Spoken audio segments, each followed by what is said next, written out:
Winarto, yang beliau ini adalah teman seangkatan saya waktu kuliah. Pak Suryo Winarto adalah Head of Operation dari PT Tirta Sukses Perkasa. Kemudian Pak Kiat Maja Lukman, CEO PT Lukman Jaya. Kemudian Pak Heru Pribadi, praktisi dan pengamat retail. Dan tentunya Profesor Nyoman Pujawan adalah Profesor Supply Chain Engineering di ITS. Terima kasih kepada Bapak-Bapak semuanya atas kesediaannya menjadi pembicara di acara kita kali ini.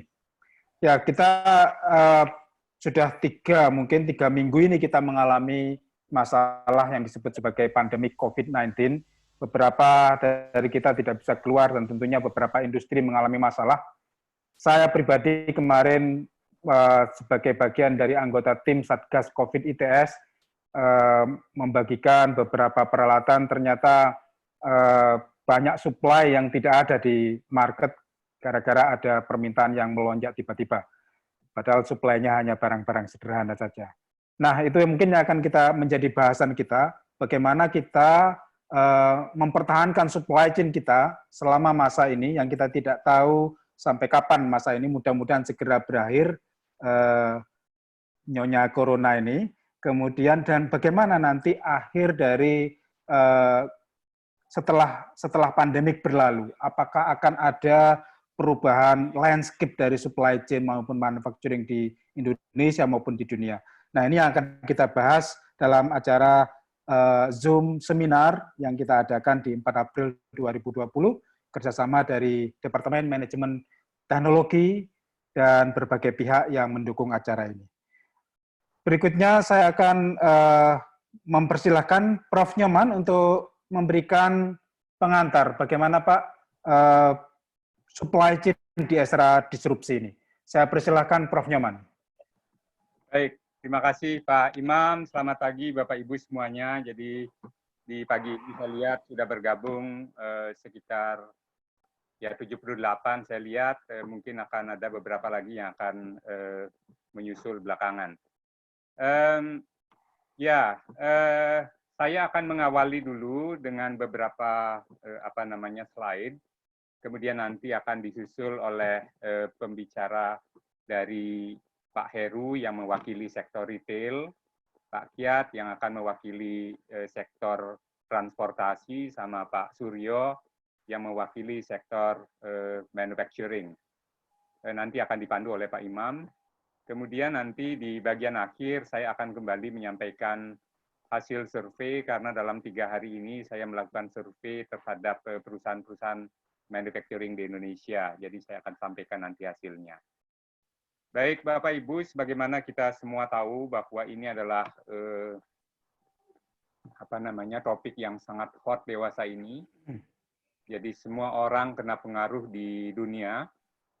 Dan kita lihat bahwa corona atau COVID-19 ini tanpa ada indikasi awal, tiba-tiba saja muncul, kemudian mempengaruhi kehidupan kita semua. Dan tentu saja yang sangat besar dipengaruhi adalah sisi supply chain. Karena selama ini kalau kita coba amati, kita sebagai individu, sebagai manusia, sebagai masyarakat, begitu ya, kita selalu take supply chain for granted, begitu. Kita selalu merasa bahwa barang itu harus ada di tempat di mana kita butuhkan. Kita tidak peduli bagaimana kompleksiti yang terjadi sampai barang itu bisa kita nikmati. Nah, ketika persoalan itu muncul seperti yang terjadi sekarang, baru kita tahu bahwa sebenarnya supply chain itu kompleks, saling terkait antara satu dengan yang lainnya, dan tentu saja adanya persoalan di satu titik itu akan menyebabkan banyak sekali rembetan atau persoalan di titik yang lain. Nah, ini sedikit review tentang data yang saya tadi lihat di Worldmeter jam 9.20 ya. Jadi memang masih sangat tinggi pertumbuhan atau naiknya jumlah kasus di setiap negara, terutama kalau kita lihat ini 10 besar negara yang kasusnya terbanyak, mulai dari US, kemudian negara-negara Eropa Barat, kemudian sebagian negara-negara di Asia juga kena gitu ya. Jadi ini tampaknya kita masih, kalau kita lihat di dalam life cycle-nya mungkin ini masih pada fase pertumbuhan. Sehingga dampaknya ke depan saya kira akan cukup besar begitu ya. Jadi yang dirasakan sampai saat ini pun sudah cukup masif, dan ke depan saya kira hantaman terhadap supply chain di seluruh lini, di seluruh titik itu mungkin akan cukup besar juga begitu. Nah, kalau kita lihat kondisi kita di Indonesia, dari sisi jumlah kasus memang tidak terlalu banyak ya, jadi hampir mencapai 2.000 untuk jumlah penduduk yang cukup besar. Kalau dibandingkan dengan negara-negara lain yang kasusnya lebih berat, secara persentase jumlah penduduk memang tidak terlalu besar. Tetapi apa yang diambil sebagai kebijakan untuk mencegah, yang tentu saja kita anggap tepat dari sisi pencegahan penularan virus ini, di sisi yang lain tentu saja memberikan dampak yang besar sekali terhadap supply chain. Dan kalau kita lihat supply chain itu kan tidak berdiri sendiri. Seperti apa yang saya sampaikan tadi, supply chain itu kompleks sekali. Dan linkage-nya sifatnya global. Jadi kalau kita lihat misalnya negara-negara seperti Amerika, China, kemudian negara-negara Eropa, sebagian mungkin di Asia seperti Korea dan juga seperti Jepang dan Singapura itu kena, berarti mitra-mitra dagang internasional kita terhantam semua. Dan itu artinya adalah kalau perusahaan-perusahaan kita mau ekspor barang ke sana akan terganggu, kalau beli material dari sana juga akan terganggu gitu. Jadi supply chain itu sangat kompleks ya. Sehingga disrupsi yang terjadi di hulu pun itu akan bisa dirasakan di hilir. Dan di awal-awal ketika COVID-19 itu berjangkit di China, di Wuhan, pada saat itu saja sudah diidentifikasikan oleh beberapa sumber bahwa 1.000 supply chain di dunia itu kena dampaknya. 12 ribuan fasilitas seperti pabrik, warehouses, dan fasilitas yang lainnya juga kena dampaknya. Nah, apalagi sekarang ketika corona itu sudah menyebar di negara-negara yang ekonominya dominan di dunia, begitu ya. Sehingga tentu saja kalau di awal dulu dikatakan 94 dari Fortune 1000 companies itu berdampak langsung, kemudian juga ada yang berdampak tidak langsung karena mungkin tier 2-nya ada di situ atau tier 3-nya ada di situ. Mungkin kalau kita lihat angka sekarang sudah lebih besar atau lebih masif dampaknya dari ini. Nah, kalau kita bicara pengelolaan supply chain, sebenarnya memang risiko itu harus menjadi agenda di dalam supply chain management di perusahaan manapun. Risiko pada umumnya bisa kita klasifikasikan menjadi dua, ada yang sifatnya operasional, ada yang sifatnya disruptif. Nah, kalau itu kaitannya dengan day-to-day operation, seperti misalnya kemacetan di jalan, kemudian ada barang yang tertahan tetapi itu sifatnya sering terjadi dan rutin, itu kita katakan sebagai operational risk. Tetapi yang kita alami sekarang adalah apa yang dikatakan sebagai disruption risk. Kejadiannya jarang-jarang, tapi impact-nya sangat besar. Nah, lebih-lebih kalau kita bicara corona yang sekarang kita sudah kategorikan atau orang sudah kategorikan sebagai pandemik, ini sifatnya memang sangat masif. Karena pertama, dampaknya bisa long term, dan skalanya unpredictable. Kita tidak bisa memprediksi ini akan seberapa besar. Apakah kita sudah pada fase akan menurun, apa masih meningkat, dan meningkatnya apakah akan jauh lebih besar atau tidak. Jadi, no one can predict accurately, begitu ya. Kemudian, karena terjadi di banyak tempat, itu artinya di dalam satu supply chain, itu bisa di sejumlah titik terjadi disruption-nya. Di supply-nya terjadi, di titik demand-nya terjadi, di tengah-tengah juga terjadi. Ya, jadi gangguan infrastruktur di tengah-tengah. Karena mungkin ada jalan yang ditutup, kemudian ada pelabuhan yang mungkin menurun level operation-nya dan lain sebagainya. Nah, jadi kalau coba kita lihat di dalam Indonesian konteks sekarang, kondisi yang terjadi sekarang dengan pembatasan orang bekerja di kantor atau di tempat kerja, kemudian sebagian orang akan bekerja di rumah atau sudah bekerja di rumah, maka respon yang kita lakukan sekarang akan memberikan dampak baik bagi perusahaan yang besar, kecil, maupun perusahaan menengah. Jadi semuanya akan kena. Karena kalau misalnya orang tidak bekerja, kemudian kan beberapa sektor akan terhenti atau memang bisa berjalan, seperti pendidikan tetap bisa berjalan, tetapi kan kalau sektor produksi sampai terganggu, kemudian sektor logistik sampai terganggu, dan itu pasti akan mempengaruhi semua orang. Kita bicara konteksnya di dalam supply chain. Ya, sampai saat ini kelihatannya sih memang kalau gangguan di sisi supply chain, terutama untuk barang-barang yang sifatnya basic dan selalu kita butuhkan sehari-hari, masih relatif, kalau dalam persepsi saya, masih relatif normal. Jadi kalau Bapak Ibu pergi ke supermarket, masih mendapatkan barang-barang yang umumnya dibutuhkan begitu ya, walaupun sebagian sudah menggeser pola belanjanya dari belanja datang langsung, kemudian menggunakan pesanan jadi delivery dan lain sebagainya. Ya. Nah, itu yang terjadi. Nah, tentu seperti yang saya katakan tadi, disruption ini terjadi di semua titik. Ya, jadi di hilir mungkin ada fenomena yang namanya panic buying, kemudian demand-nya shifted, walaupun mungkin level of intensity-nya tidak sama antara di satu negara dengan negara yang lainnya. Infrastruktur yang dikurangi level operasinya atau sebagian yang ditutup, termasuk ada bandara yang ditutup misalnya, itu akan sangat mengganggu. Kemudian yang di hulu juga ketersediaan material yang terbatas, kemudian sebagian operator atau tenaga kerja yang tidak bekerja akan mengurangi kapasitas dari kegiatan produksi. Nah, shifting dari demand ini saya kira sangat signifikan terjadi. Beberapa hari yang lalu saya diskusi dengan seorang teman yang bekerja di perusahaan makanan yang mengatakan bahwa pabrik biskuitnya akan tutup karena pergeseran pola konsumsi. Jadi kalau produk-produk seperti biskuit atau air mineral dalam gelas atau yang kemasannya kecil-kecil, itu kan umumnya digunakan kalau kita menjamu tamu atau kita ada mobilitas pergi. Nah, aktivitas itu sekarang sudah sangat banyak berkurang. Rapat-rapat sudah banyak berkurang, tamu sudah berkurang, dan lain sebagainya. Sehingga konsumsi produk-produk yang di kiri ini akan berkurang, sedangkan air akan shifted misalnya ke galon. Gitu. Nah, jadi terjadi perubahan pola demand, itu kalau di hilir. Ya.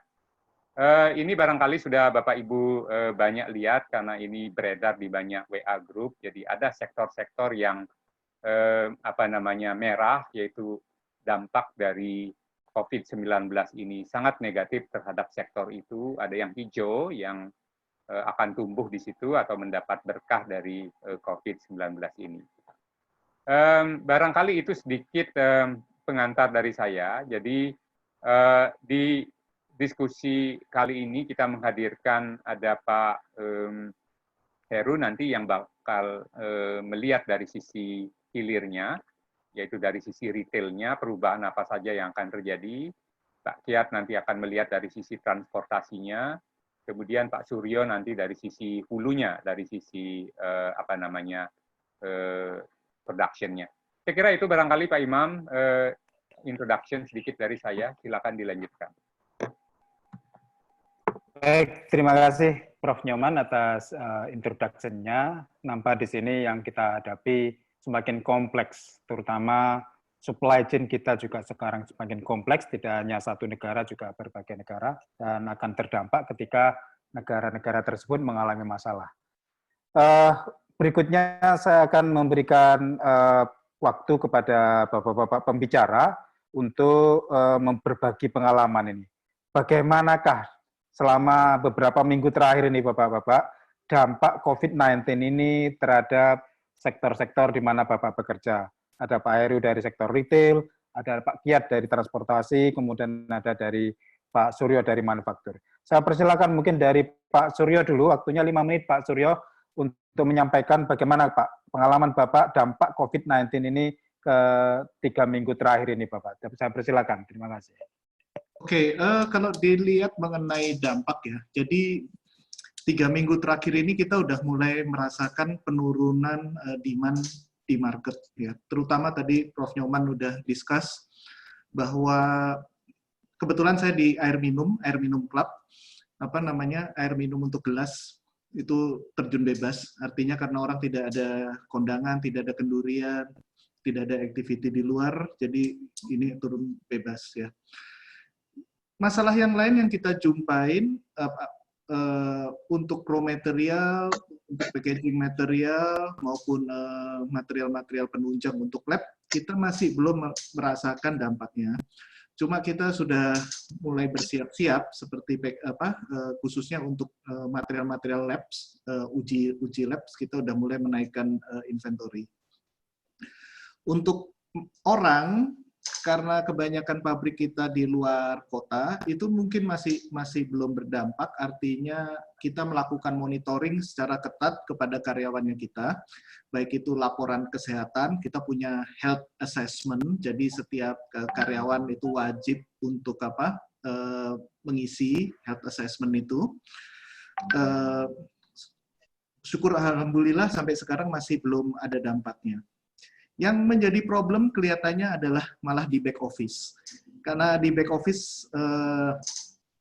office-nya kita banyak paperworks, masih belum 100% electronics. Jadi ini berdampak, jadi penyelesaian paperwork kita ada sedikit terganggu karena kita juga udah menerapkan working from home untuk office, sehingga penyelesaian paperwork ini cukup terganggu. Jadi kita ada masalah pembayaran kita telat, pemberian hadiah atau diskon kita telat. Jadi itu udah mulai kejadian. Walaupun telatnya masih belum terlalu lama, tapi kita ngelihat bahwa dari hari ke hari waktu yang dibutuhkan untuk menyelesaikan paperwork ini butuh waktu semakin panjang. Kalau dilihat dampaknya sih kira-kira itu. Tapi yang justru tadi statementnya Pak Nyoman juga bilang bahwa kita mengalami kesulitan untuk memprediksi 1 bulan mendatang itu kondisinya kayak gimana sih. Ini yang belum kita tahu, dan apakah berapa buruknya dampak yang akan terjadi 1 bulan mendatang, ini yang kelihatannya yang sangat susah sekali untuk kita prediksi. Itu mungkin dari saya. Baik, terima kasih Pak Suryo. Kemudian saya sekarang bergerak ke Pak Heru, Pak, dari sektor retail. Bagaimana, Pak, dampak yang Bapak alami selama 3 minggu terakhir ini, Pak? Saya persilakan. Terima kasih, Pak Imam. Menjambung dari presentasinya Pak Nyoman, itu kan terjadi perubahan pola konsumsi dari para konsumen ya. Dari asalnya mereka makan di restoran, terus tambah juga mereka work from home. Jadi memang terjadi kenaikan pembelian untuk produk-produk yang basic food, misalnya karbohidrat. Awalnya pada waktu pertama agak panic buying awal Maret itu, pada waktu ditemukan 1-2 konsumen, produk-produk karbohidrat langsung naik, Pak, selama 2-3 hari. Dan hanya terjadi di Jakarta. Tapi setelah itu terus melandai, dan kenaikan 3 minggu terakhir ini untuk produk-produk karbohidrat dan protein dan yang ikutannya ya, misalnya sausnya, sambalnya gitu. Itu untuk pemain retail yang menjual produk-produk makanan. Tapi hal yang berbeda terjadi di yang menjual produk secondary needs. Jadi misalnya karena mereka working from home, jadinya produk-produk kecantikan ya tidak dikonsumsi, jadi ada penurunan di produk-produk situ. Alat-alat kesehatan tentunya bertambah, terutama untuk maintain kesehatan dan yang berkaitan dengan tangan dan muka. Produk-produk farmasi juga mengalami kenaikan signifikan. Untuk mungkin konsumen menyiapkan dalam mereka stok di rumah juga untuk produk-produk yang farmasi. Yang menarik adalah bahwa konsumsi ke tradisional itu mengalami shifting kalau saya lihat surveinya Nielsen. Jadi tentunya mungkin karena social distance itu komunikasinya sedemikian jelas, resikonya jelas, jadi mereka mencoba menghindari berangkat ke traditional market ya. Dan itu yang juga menjadikan terjadi shifting perilaku belanja di para konsumen.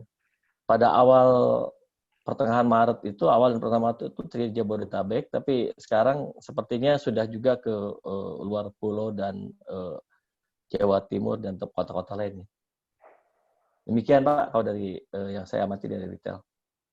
Baik, terima kasih Pak Heru ya. Jadi ada pergeseran pola konsumsi dari barang-barang yang tadinya laku semua sekarang ke hal-hal yang basic needs, karbohidrat dan alat kesehatan begitu Pak ya. Baik, kemudian saya ingin minta pendapat ini dengan Pak Kiat Maja ini Pak dari sektor transportasi. Bagaimana Pak Kiat? Ya, terima kasih Pak Moderator. Selamat pagi menjelang siang nih Bapak Ibu sekalian. Assalamualaikum warahmatullahi wabarakatuh. Om Swastiastu, Namo Buddhaya, salam kebajikan.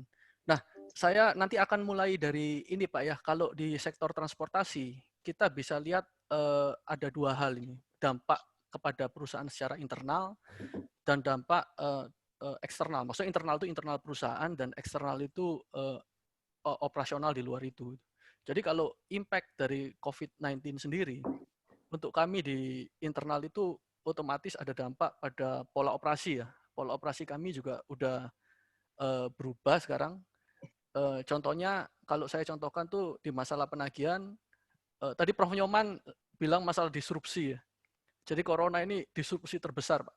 Kita mulai melakukan seminar secara online ini sebenarnya bukan dorongan teknologi, tapi dorongan karena COVID-19. Nah, di satu sisi kalau kita bicara masalah tagihan sekarang teman-teman prinsipal udah mulai membatasi pertemuan tatap muka secara langsung ya. Jadi tagihan secara fisik itu juga udah mulai dikurangi. Ada beberapa tapi nggak banyak. Tapi sekarang kita diminta untuk melakukan dokumentasi secara online. Gitu. Jadi kita scan, kita kirim. Itu kalau dari sisi finance. Tapi dari sisi operasional sendiri, kalau di operation kan kita ada beberapa bagian ya, ada dari otomatis mobil juga mulai banyak yang di garasi. Nah, hal ini terjadi karena seiring dengan penurunan demand atas permintaan angkut tadi. Memang kalau kita klasifikasi, transport itu kan banyak turunannya ya. Tadi seperti Pak Heru jelaskan, memang kalau kita lihat sektor makanan, minuman, alkes, terus habis gitu obat-obatan itu mengalami peningkatan itu. Kalau dari data kita ya, itu sekitar 20% ada kenaikan dari sisi transport di sektor itu. Tapi kalau di bagian yang lain, kayak contohnya kebutuhan tersier atau kebutuhan yang nggak non immediate goods, itu malah mengalami penurunan. Kalau di kami itu sekitar 40%. Nah kemarin di rapat di asosiasi itu ada sekitar teman-teman pada dasarnya kalau di sektor ekspor impor bahkan itu mencapai 60%. Nah, kalau dari sisi operasional ini jelas sangat merubah kebiasaan kita karena saat ini kan kita perlu melengkapi pengemudi kita dengan alat pelindung diri ya, alat pelindung diri dari virus. Nah, karena kita ini kan termasuk frontliner selain medical staff yang tentunya berjuang penuh untuk menyembuhkan kembali teman-teman kawan-kawan yang sakit. Tapi kalau di sisi kami, kita kan harus memastikan bahwa ketersediaan barang yang ada di masyarakat itu tetap terjamin sehingga ketika dibutuhkan sama masyarakat, barang itu tetap ada. Nah, kalau mengajar dari US itu kan banyak sekali ya terjadi panic buying yang luar biasa karena mungkin purchasing power mereka lebih besar sehingga mereka semua menyetok barang di rumah. Tapi di kita sekitar 3 minggu lalu itu sempat terjadi lonjakan lah 3 sampai 2 minggu lalu. Tapi akhir ini saya lihat pengiriman di 3-2 minggu lalu itu juga mulai didorong ke level retail. Tapi saat ini kayaknya udah mulai turun trennya. Nah, tapi kita tidak boleh lengah. Kemarin terakhir keputusan Pak Presiden kan melalui surat di Kemendagri, saya lupa nomornya, itu kan untuk memastikan bahwa keterbutuhan logistik itu tetap tersedia. Bahkan kemarin sempat ada polemik ya, yang surat yang dikeluarkan sama BPTJ masalah larangan kendaraan masuk ke Jabodetabek, tapi kemudian akhirnya diklarifikasi lagi melalui juru bicara Kemenko Perekonomian, kemudian dengan pihak teman-teman dari pihak kepolisian juga. Jadi akhirnya barang-barang itu tetap ada. Nah, kalau di sisi operasional, kami ini sekarang kita melengkapi teman-teman pengemudi itu dengan alat pelindung diri berupa masker. Masker itu sekarang udah wajib walaupun carinya agak susah ya. Tapi sekarang mulai banyak karena banyak industri garmen yang mulai memproduksi masker kain. Nah, kemudian hand sanitizer. Kalau teman-teman di poolnya, mereka mulai menyediakan botol galon atau bahkan additional wastafel dari stainless ataupun yang lain untuk memperbanyak area-area titik untuk cuci tangan. Nah, kemudian yang nggak kalah pentingnya itu disinfektasi. Jadi disinfektan itu harus sering disemprotkan. Karena kita melihat bahwa kita akan hidup berdampingan dengan virus ini cukup lama gitu, dan nggak mungkin masalah ini sebentar. Masalah dengan virus corona ini kan highly contagious ya. Tapi fatality-nya memang rendah. Tapi penularannya itu highly contagious karena melalui sentuhan. Jadi orang yang tidak teridentifikasi sakit, dia pun bisa karena kita ini sangat sulit mengontrol diri untuk nggak memegang muka itu. Jadi kalau dilihat teman-teman itu sadar nggak sadar terus pegang mulutnya, pegang hidungnya. Nah, terus habis itu megang handle pintu, megang meja. Setelah itu mungkin yang bersangkutan nggak merasa kalau sakit, tapi kan nanti manusia berikutnya yang duduk di situ megang juga, kemudian nggak sengaja megang mulutnya juga, akhirnya tertular. Nah sentuhan ini yang pencegahan pada sentuhan.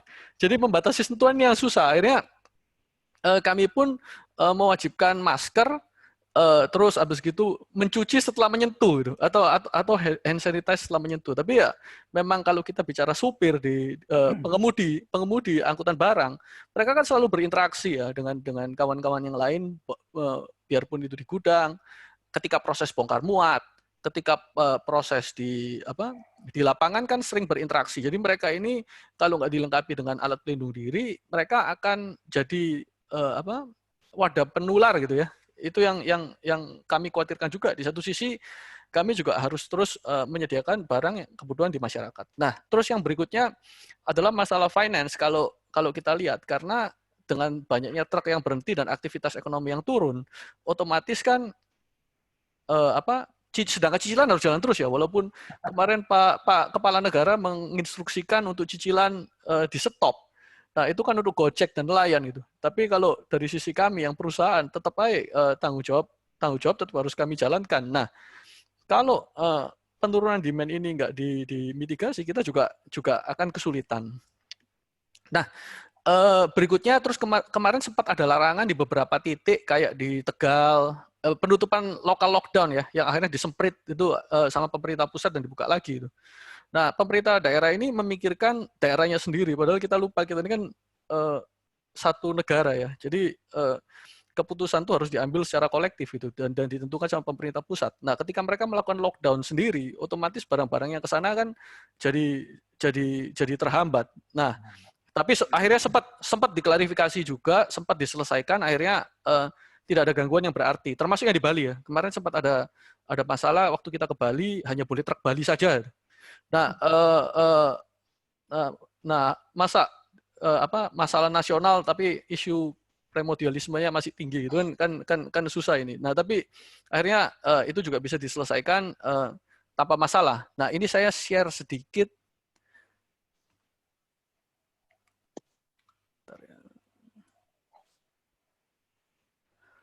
Nah, sedikit ini yang kita lakukan, terus kami bantu sosialisasikan itu masalah disinfektan karena truk itu rawan sentuh ya. Jadi setir disentuh, bukaan handle pintu sentuh. Jadi kita melakukan langkah preventif untuk melakukan disinfektan setiap truk itu datang di pool, dan juga pengemudi dibekali dengan semprotan sehingga mereka bisa melakukannya secara mandiri. Karena yang menghilangkan virus di permukaan itu ya disinfektan tadi itu. Dia kalau kita nunggu masa inkubasi, masa dia tinggal di situ selesai itu terlalu lama. Bisa sampai kalau di beberapa share teman-teman itu ada yang sampai 5 hari gitu, 3 hari. Nah, kita kan nggak bisa membiarkan itu terlalu lama. Terus kedua, masalah sanitasi ya, masalah sanitasi, cuci tangan, dan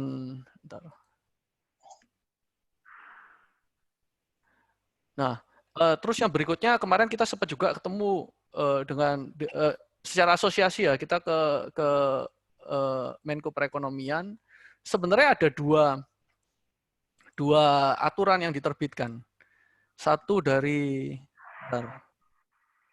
Mohon maaf Pak Kiat, waktunya sedikit. Oh ya, siap. Sebentar aja Pak. Nah, jadi ini yang saya langsung masuk poinnya aja.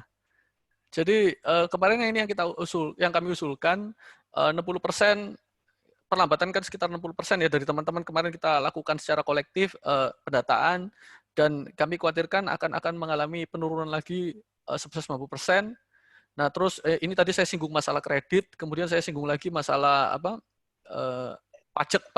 Ini kami singgung masalah pajak yang udah kami bayar. Terus ini usulan stimulus agar tidak banyak korban berjatuhan, karena ini bukan perang sebentar. Nah, lawan corona itu.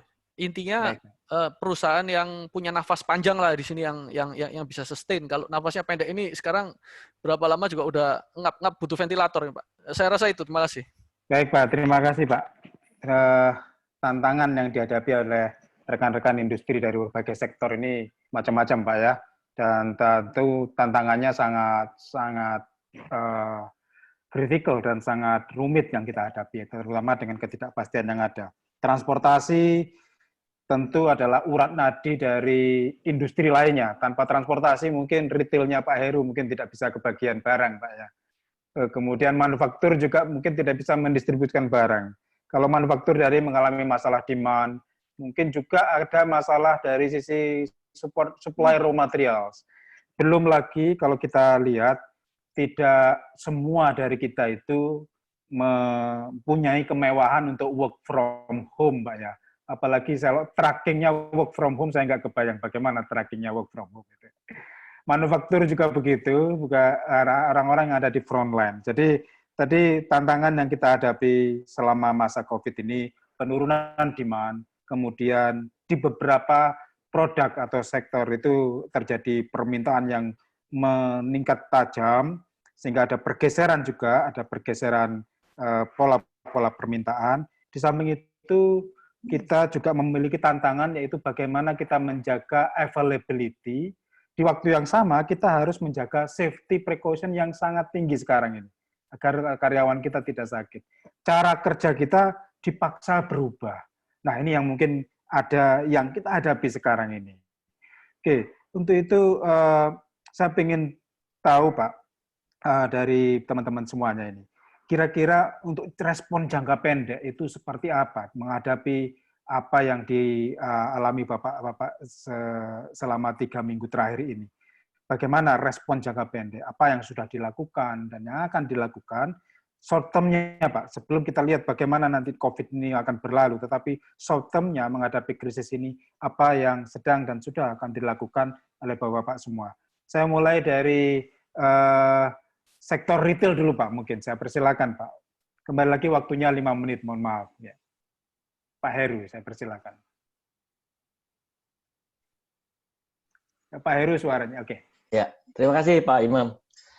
Jadi respon kami tentunya untuk toko-toko yang menyediakan produk kebutuhan masyarakat, terutama makanan, ya kita sesegera mungkin berkoordinasi dengan supplier kami ya untuk menyiapkan perubahan demand shifting-nya tinggi sekali kan. Nah, problemnya jadi bertambah ketika pada waktu yang bersamaan juga supplier kan tidak mempersiapkan sedemikian terencana ya, terutama material atau raw material. Even kalaupun mereka menyiapkan, si extended supply-nya misalnya imported dari Cina itu mungkin mereka shutdown juga gitu. Jadi ujung-ujungnya terjadi pergeseran-pergeseran, terjadi banyak kompromis, Pak. Jadi yang pada akhirnya yang dibeli masyarakat itu bukan lagi brand tapi lebih kepada function gitu. Misalnya produk makanan kaleng, yang penting beef aja, any brand. Makanan kering, any makanan kering yang deliver karbohidrat selama itu tersedia pasti diambil sama konsumen. Tapi pada saat yang bersamaan, retail yang menyediakan produk tersier bahkan sekunder terjadi shifting ya, karena either konsumennya tidak datang atau mallnya ditutup gitu. Nah mereka ini sesegera mungkin melakukan cost recovery yang mungkin tidak jadi kondusif ya untuk dunia usaha, karena mereka juga harus mempertahankan cash flow-nya. Sebisa mungkin komitmen supply yang belum disupply mereka switch off ordernya, karyawan kontrak, karyawan yang tidak terikat dengan company dirumahkan gitu, dan hanya membeli apa yang produk bergerak. Nah, toko-toko yang tetap berjalan, tentunya kita menerapkan standar hygiene yang tinggi yang seperti yang tadi disampaikan sama Pak Kiat. Hampir Bapak lihat sekarang setiap toko yang di depannya itu pasti ada alat cuci tangan, which is good ya. Jadi itu juga membuat konsumen lebih nyaman. Di dalam toko masker yang kita susah dapat juga harus ada. Sarung tangan harus dipakai setiap saat. Hand sanitizer menjadi barang langka. Dan itu semua kita tetapkan agar standar keamanan yang tinggi untuk para karyawan toko-toko tersebut, juga untuk memastikan bahwa konsumen pun full secure ketika mereka belanja ke toko yang menyediakan kebutuhan pokok untuk masyarakat itu. Itu kurang lebih Pak short term yang kita yang direspon oleh para retail di Jabodetabek tentunya terutama. Walaupun sekarang demand-nya sudah tersebar kenaikan demand sudah tersebar ke pulau-pulau lain. Demikian Pak dari kami, Pak. Terima kasih Pak Heru penyampaiannya. Ya, jadi ada masalah di supply, kompromi, supplier tidak siap, dan seterusnya.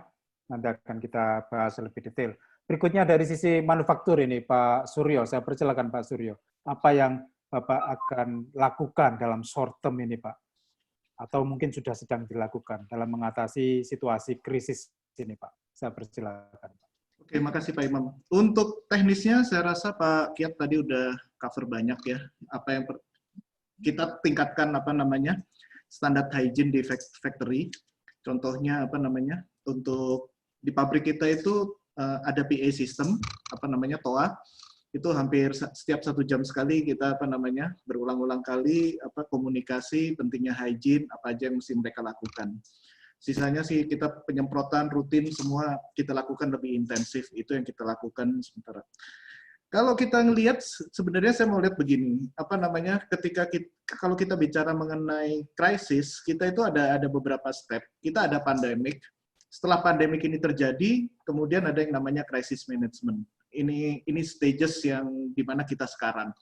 Crisis management, tujuannya dari crisis management ini adalah bagaimana kita untuk men-solve masalah-masalah yang ada secepat mungkin. Oleh karena itu, di tempatnya kita bicara bahwa kita dalam posisi crisis management, yang pertama yang perlu dibuat adalah kita punya crisis management team. Karena selama ini kita nggak pernah punya satu function yang ngurusin crisis management gitu. Ya, kalau saya bandingkan dengan ketika saya sebelum di Tirta Sukses Perkasa atau Indofood, sebelumnya saya di Johnson & Johnson. Di Johnson & Johnson kita ada namanya Business Continuity Plan Team. Ya, yang kita punya prosedur yang jelas, kita latihan, kita melakukan exercise setiap tahun sekali. Ya, tapi di sini mungkin saya rasa di banyak perusahaan kita nggak ada yang namanya crisis management team atau business continuity team. Jadi pertama kali yang kita buat itu adalah crisis management team yang di-lead oleh top management dan tentu saja cross functional.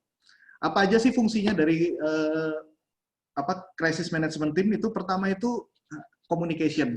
Saya rasa communication itu ini adalah hal yang sangat penting sekali. Karena sekarang istilahnya boleh dibilang dengan zaman sosial media ini banyak sekali hoax yang masuk, ya. Terus kemudian hoax itu dipercaya, ya. Jadi kita ada satu orang yang benar-benar ngelihat informasi dari website-website yang reliable. Contohnya kita monitor websitenya WHO, ya. Di WHO dia bilang apa aja kita lihat. Nah, kalau boleh saya sedikit criticize, not to politicize, ya. Misalnya di Jakarta itu kalau kita lihat sekarang kebetulan kantor saya itu ngadep ke Jalan Sudirman, ya. Di Jalan Sudirman itu tiap 2 jam sekali itu disemprot antiseptik. Saya nggak ngerti sih kenapa kok harus disemprot antiseptik setiap 2 jam sekali. Padahal itu panas dan saya rasa aspalnya itu panasnya itu di atas 35 derajat, ya. Ini salah satu bentuk komunikasi yang saya rasa banyak orang mungkin di pemerintahan, di Pemda nggak tahu gitu. Jadi ini komunikasi ini kita penting, gimana kita komunikasi ke karyawan kita, the right message yang kita yang harus kita convey. Ini sih informasi tentang COVID, ya. Harus panik, ya, tapi panik yang terkontrol. Itu yang sangat penting. Itu tugasnya crisis management, satu, komunikasi. Yang kedua, crisis management itu adalah employee. Employee is our asset number one, ya. Jadi gimana kita fokus sama employee, gimana kita melindungi employee kita. Ini penting sekali. Jadi apakah perlu lahir policy baru? Misalnya tadi Pak Imam juga bilang bahwa nggak semua orang punya luxury untuk work from home, ya kan? Ada yang nggak work from home, ada yang di pabrik kalau di saya. Pak Kiat ada yang di jalan, ada sopir, nggak mungkin sopir work from home. Saya buruh juga nggak mungkin work from home, ya. Untuk karyawan kantor kita gampang, kita kasih work from home, ya kan? Tapi kan polisinya harus dibuat. Gimana sih polisinya? Apakah kita mau ngasih tunjangan internet misalnya? Itu untuk yang kantor. Untuk yang pabrik, gimana kita ngelindungin orang pabrik supaya nggak saling berinteraksi? Contohnya packaging line saya. Ya, saya setelah filling line di botol, packaging line saya. Packaging line saya itu antara satu orang dengan orang lain itu jaraknya cuma 40 cm. Ya, rapat sekali itu, ya. Ada 10 orang, jaraknya 40 sampai 50 cm. Ini gimana kita ngelindunginya, ya kan? Kalau ditanya, kalau kita mesti nungguin capex approval segala macam proses, ya, itu mungkin bulan depan baru keluar, ya kan? Ditambah PO, ditambah tender. Ya udah kita batasin dengan karton, kardus, ya. Sederhana tapi langsung kita batasin antara satu orang dengan orang lain dengan kardus, ya. Di samping tadi education-nya, ya. Terus kita juga lihat personal needs. Ya, nggak satu policy itu berlaku untuk semua orang. Ada orang yang personal need. Misalnya contohnya, kalau tiba-tiba dia harus merawat orang tuanya yang sakit, ya, apakah kita kasih extra cuti, unpaid leave, ya? Ini policy semacam ini harus kita buat, ya.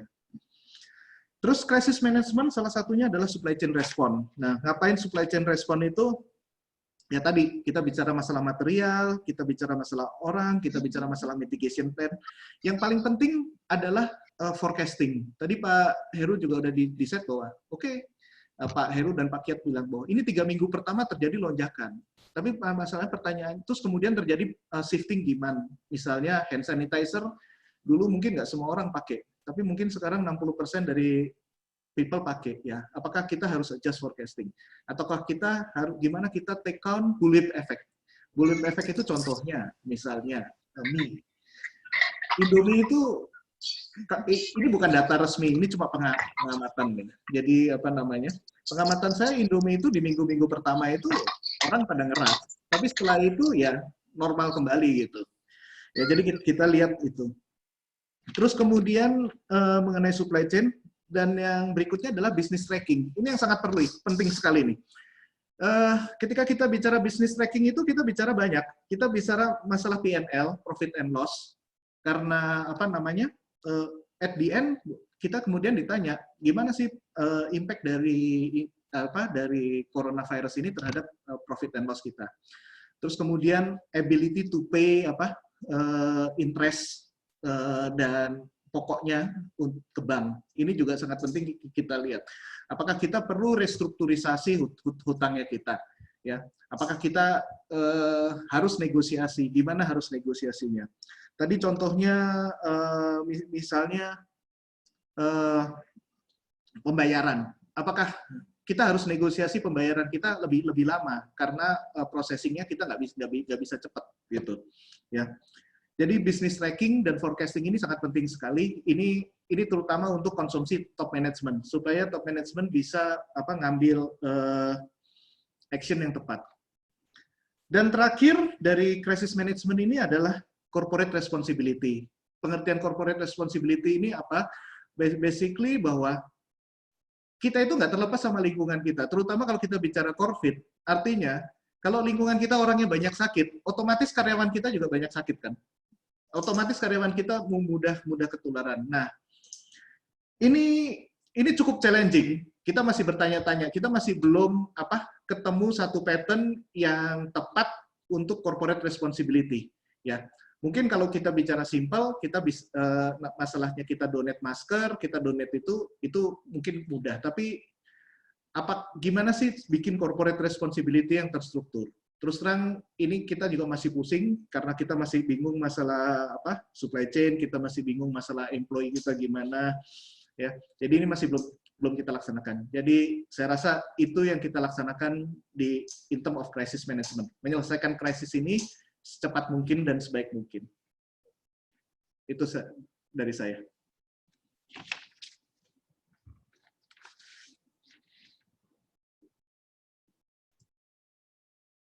Masih di mute Pak Iman.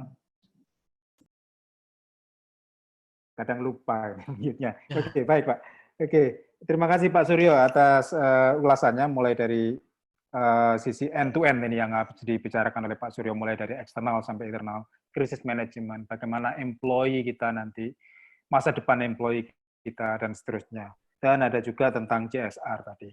Berikutnya mungkin dari sektor transportasi, mungkin tadi Pak Kiat sudah membahas beberapa. Sedikit saja Pak, kira-kira kesimpulannya, dalam sisi transportasi ini, dalam menghadapi krisis ini, apa yang akan Bapak lakukan atau yang sedang dilakukan dalam masa short term ini Pak?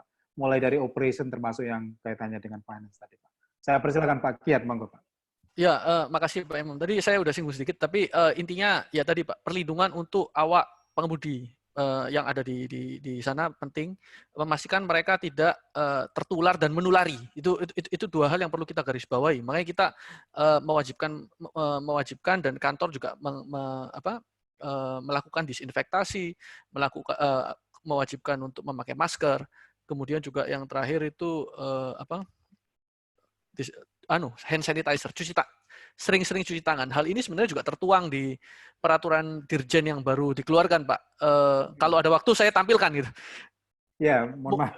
Ya, mungkin itu yang saya masih garis bawahi, Pak. Tiga hal itu. Di luar yang tadi Pak Suryo udah ceritakan juga, sama Pak Heru udah ceritakan juga. CSR juga kami lakukan karena nggak terlepas dari lingkungan kita. Makasih, Pak.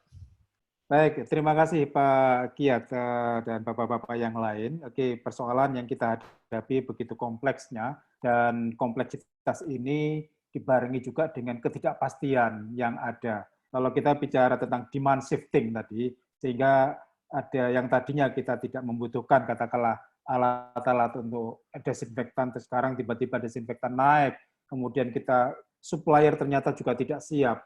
Kemudian nanti dampak bullwhip efeknya bagaimana? Nah ini menjadi hal yang menarik dan menantang ya.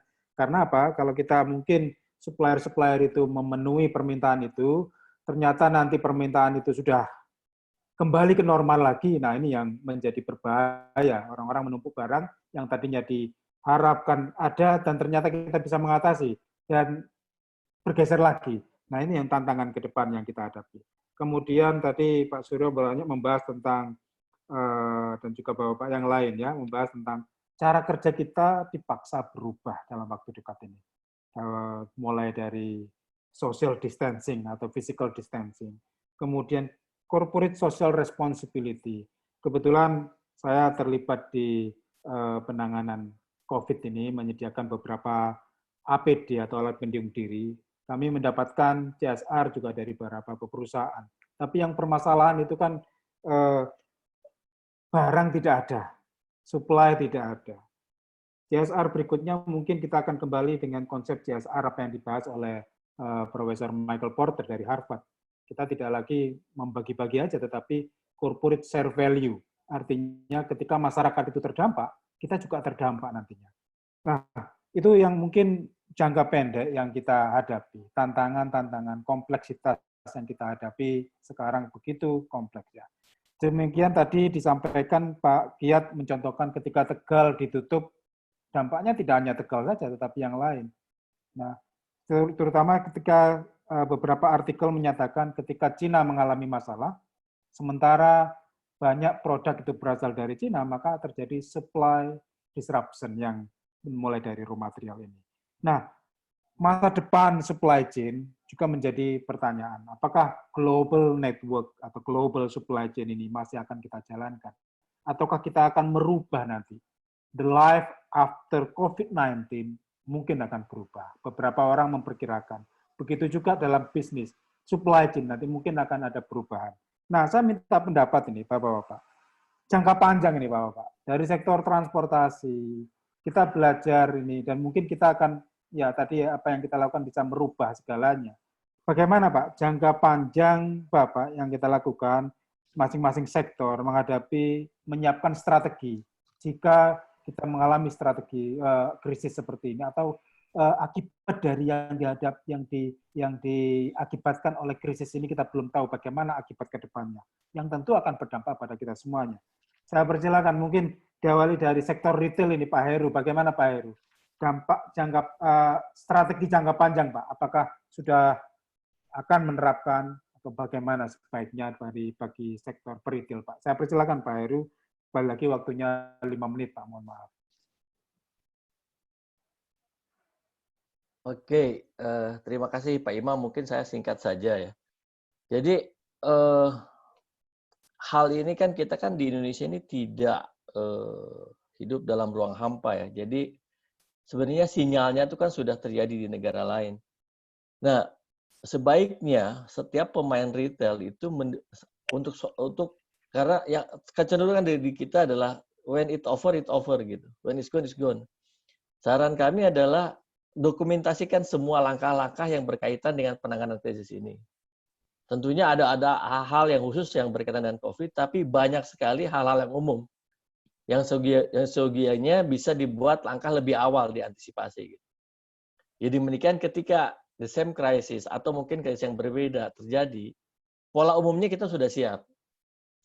Misalnya yang tadi disampaikan Pak Suryo, pembentukan Business Contingency Plan (BCP) itu harus ada dan itu top down dan disimulasikan hampir mungkin 3 kali setahun, yang terdiri dari cross function team dari setiap key bagian di perusahaan. Contoh misalnya ada rekan saya di Singapura, mereka harus work from home, tapi setelah itu mereka baru sadar bahwa VPN-nya hanya cuma untuk 3 orang gitu. Singapura loh. So alhamdulillah perusahaan saya udah siap waktu itu. Dan saya imagine so what will be happen in Indonesia. Dan terutama buat yang lebih keep it simple gitu, buat checklist apa yang terjadi, apa yang harus dilakukan, siapa yang harus dilakukan dan kapan. Jadi ada stepnya, krisis 1, krisis 1 sampai disaster 100% gitu. Nah, kembali yang saya tadi bilang bahwa kita ini tidak duduk di ruang hampa. Sinyal itu terjadi gitu. Jadi sebisa mungkin kita yang berkepentingan, karena kan kita berinteraksi dengan masyarakat, harus mencari tahu tuh terjadi apa sih perubahan demand sinyalnya. What was happening gitu. Untuk perusahaan yang internasional tentunya komunikasi, jadi antisipasinya sudah siap lebih awal.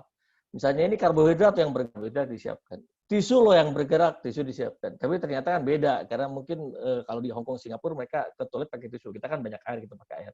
So some of the regular product almost the same. 90% almost the same gitu Pak. So agar kita bisa well prepare lebih baik, the whole supply chain dari retail all the way down itu harus ketika krisis itu terjadi, sebisa mungkin kita harus kontak dengan PIC siapapun di sana untuk menyampaikan apa sih yang terjadi di sana. Yang terjadi di sana itu menjadi demand sinyal ke kita. Apakah demand sinyal nanti sustain atau mungkin just one off, that's different story kan. But at least if kita documented setiap hari apa yang pergerakan yang terjadi, dengan demikian kita juga well prepared. Secara tidak langsung juga CBCP team bisa melakukan simulasi beberapa negara. Moga-moga, misalnya kalau kita bukan menjadi negara yang pertama, we can learn from others. Gitu. Itu mungkin Pak yang sebaiknya kita harus persiapkan ke depannya nanti.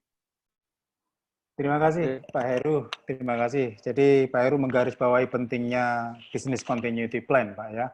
Kemudian ada hal menarik dari Pak Heru tadi, nampaknya ke depan kalau kita melihat forecasting itu tidak lagi melihat hanya demand signal, tapi juga signal information yang lainnya yang harus kita perhatikan, yang berdampak kepada demand begitu Pak ya. Oke. Ujung-ujungnya berarti kan ya. Ujung-ujungnya ke demand juga gitu ya. Betul. Ya, correct. Jadi maksudnya dengan demikian kan supply strateginya akan bisa dilakukan lebih baik, menambah stok atau mengurangi stok. Gitu. Exactly. Untuk yang ya. Terima kasih Pak Heru. Pak Kiat, bagaimana Pak Kiat? Jangka panjang itu bagaimana nanti? Bapak punya truk banyak, tiba-tiba truknya unutilized begitu. Nah, terus ini bagaimana jangka panjangnya menghadapi dampak dari krisis ini, Pak? Saya persilakan Pak Kiat. Ya, makasih Pak Imam. Jadi memang ini kan namanya bisnis disrupsi ya. Jadi kita datangnya mendadak tiba-tiba itu, terus kita harus bereaksi dengan cepat. Kalau enggak kita akan sangat terganggu. Memang ini disrupsi, Pak. Sebenarnya kita disrupsi itu kan mulai kita kenal dari beberapa waktu yang lalu ya. Jadi kalau di kami, pertama yang harus kita lakukan itu bagaimana kita hidup berdampingan dengan virus ini, Pak. Karena ini nggak akan cepat gitu. Lama pasti. Bahkan kemarin pemerintah Singapura tuh menyiapkan anggaran untuk mengatasi virus corona ini sampai bulan 12, Pak. Nah, saya nggak tahu nanti kita berapa lama. Kalau sedangkan kita ini baru di initial stage. Kemarin kan kalau kita lihat kayak di Tiongkok itu kan sempat naik lagi ya, Pak. Turun terus naik lagi gitu. Jadi ada cycle kedua. Nah, kalau cycle pertama lewat, cycle kedua nanti kita nggak tahu berapa cycle ini akan terjadi. Nah, yang kita khawatirkan itu mungkin akhirnya kalau vaksinnya nggak ketemu, kita semua harus kena corona dulu gitu, Pak, dan survive from it gitu. Jadi harus survive from it. Nah, tentunya ini kan akan makan waktu yang sangat lama sekali. Sedangkan social distancing, physical distancing itu tujuannya kan untuk agar sistem kesehatan kita itu bisa coping sama banyaknya pasien yang meninggal. Jangan sampai terjadi kayak di Italia. Di Italia itu kan dibiarkan mati, Pak, karena nggak sistem kesehatannya nggak mampu menampung. Nah, ke depan kalau kita lihat di angkutan, mungkin kita kayak contohnya Pak Suryo mungkin lebih simpel kali ya.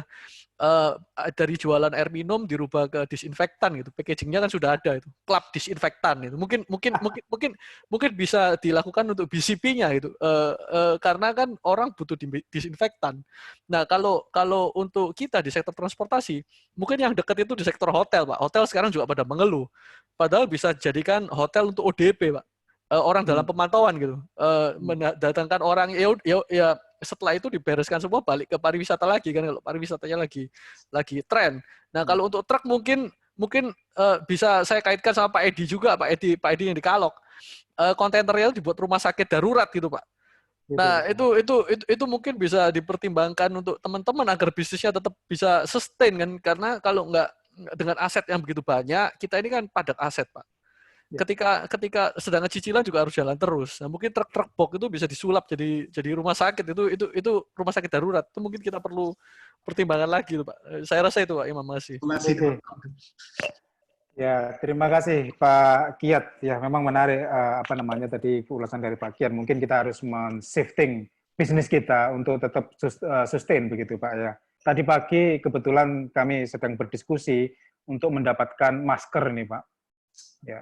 Ternyata di sektor UKM itu ada yang panen, yaitu panen masker.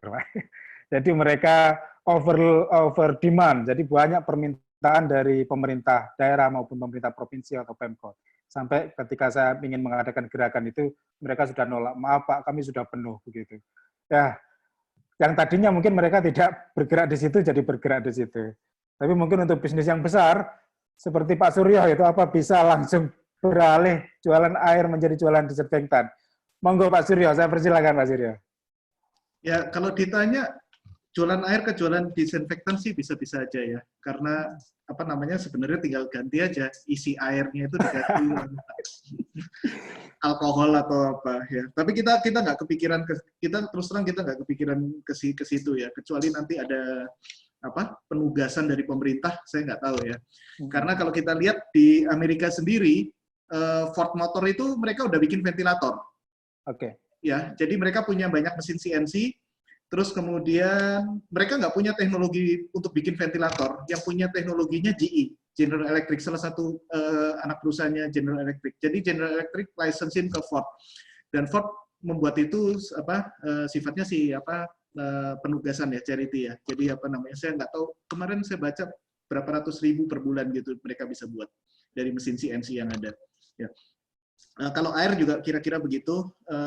Kalau memang ditugasi sama pemerintah, ya kita mau nggak mau akan ikutin.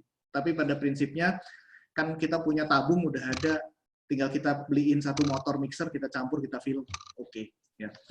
Kembali ke untuk long term-nya, saya mau menambahkan ini terutama tadi analisis dari Pak Heru, itu benar sekali mengenai business continuity plan. Jadi, Business Continuity Plan itu saya rasa itu adalah satu kegiatan yang serius sekali. Jadi mungkin kalau kita lihat ya, mungkin 20 tahun yang lalu itu kalau kita kerja di perusahaan itu, di pabrik itu nggak ada namanya insurance yang cover disruption. Ya, tapi kalau kita lihat sekarang itu mulai banyak pabrik-pabrik yang kita insure company kita untuk cover disruption. Business Continuity Plan atau Supply Chain Risk Management ini, saya rasa kalau kita bicara 5 tahun yang lalu atau 3 tahun, mungkin sampai 5 bulan yang lalu, itu adalah salah satu bidang ilmu supply chain yang kelas 2 gitu. Ya, yang kelas 1-nya itu yaitu planning, SNOP, itu yang apa? Forecasting itu yang lagi laku keras. Ya, kalau bicara ahlinya apain? Ahlinya supply chain risk management. Itu ecek-ecek. Ya, maaf Pak Iwan kalau dengerin. Prof Iwan kalau dengerin ya. Tapi itu memang itu kenyataan yang terjadi di luar seperti itu. Dan dengan sebenarnya kejadian ini itu bukan kejadian sekali ya. Tapi apa namanya, kalau saya bilang masalah disruption itu kejadiannya berulang kali gitu ya. Cuma mungkin scale-nya nggak ada yang sebesar coronavirus. Kalau kita lihat bird flu, flu burung itu Hong Kong itu ditutup, totally ditutup. Dan kita lihat banyak banyak sekali company-company yang juga punya relationship dengan Hong Kong. Begitu Hong Kong ditutup, harusnya company-company juga mengalami kejadian gitu. Dan ini kejadiannya bukan hal semacam ini saja, tapi kita juga bisa lihat misalnya kalau misalnya politik kita nggak kondusif, misalnya kejadian 98 ada huru-hara atau apa. Sebenarnya disruption itu udah sehari-hari kejadian ya. Tapi mungkin itu sifatnya kita di Indonesia itu yang kalau saya bilang memoryless property itu, kalau udah kejadian sekali udah lupa yang sebelumnya ngapain gitu. Sehingga ini nggak mungkin kejadian lagi. Saya rasa kita harus mulai fokus nih supply chain-nya ini terutama untuk fokus ke risk management atau business continuity plan. Ya, risk management dibuat itu bukan sekedar basa-basi. Maksud saya sekedar basa-basi itu gimana sih? Saya terutama untuk public company itu ada satu requirement harus punya risk management. Terus kemudian dibikin risk management, saya juga nggak tahu bikinnya gimana, assessment-nya gimana, tiba-tiba muncul risk management. Saya rasa risk management udah mulai harus semakin serius. Gimana kita melakukan mengidentify risk dan mengidentify istilah saya mungkin kalau kita masukin ke matriks FMEA itu komponen-komponennya apa aja harus kita lakukan dengan serius. Terus kemudian habis itu tentu aja udah ada risk, harus ada responnya. Responnya yaitu business continuity management. Tadi Pak Heru udah sampaikan, harus diidentify dengan jelas siapa yang harus bertanggung jawab, critical function-nya mana. Terus kemudian yang paling penting, ini tuh harus latihan. Karena kalau kita bicara forecasting atau kita bicara scheduling di supply chain itu tiap hari orang melakukan kan. Tapi kalau crisis management atau business continuity plan itu nggak tiap hari orang melakukan. Jadi harus latihan. Itu. Misalnya kalau kejadian simpel aja lah. Di Indonesia saya rasa ini menjadi PR buat semua orang karena salah satu faktor yang kritikal buat kita itu adalah gempa. Ya. Gempa itu terjadi di mana-mana. Apa namanya? Mungkin orang juga udah mulai lupa gempa Lombok, gempa Palu gitu ya, karena udah kejadian. Kebetulan ada di daerah situ. Tapi kalau kita lihat di Jawa, itu kan seru tuh kalau lihat petanya Jawa, peta geologi vulkaniknya Jawa itu ya. Itu anytime bisa terjadi gempa besar di Jawa ya. Nah, kita bisa harusnya kita udah bisa mulai simulasikan. Oke, kalau kita gempa, apa aja sih yang mesti kita lakukan? Gimana kita kita lihat karyawannya kita, gimana kita lihat pabrik kita, gimana kita lihat suplainya kita, ya. Jadi latihan-latihan semacam ini, kalau Pak Heru tadi ngomongin setahun 3 kali ya, saya nggak tahu lah ya. Tapi kalau di saya dulu, tempat lama saya dulu, kita 1 tahun cuma kita lakukan 1 kali setahun.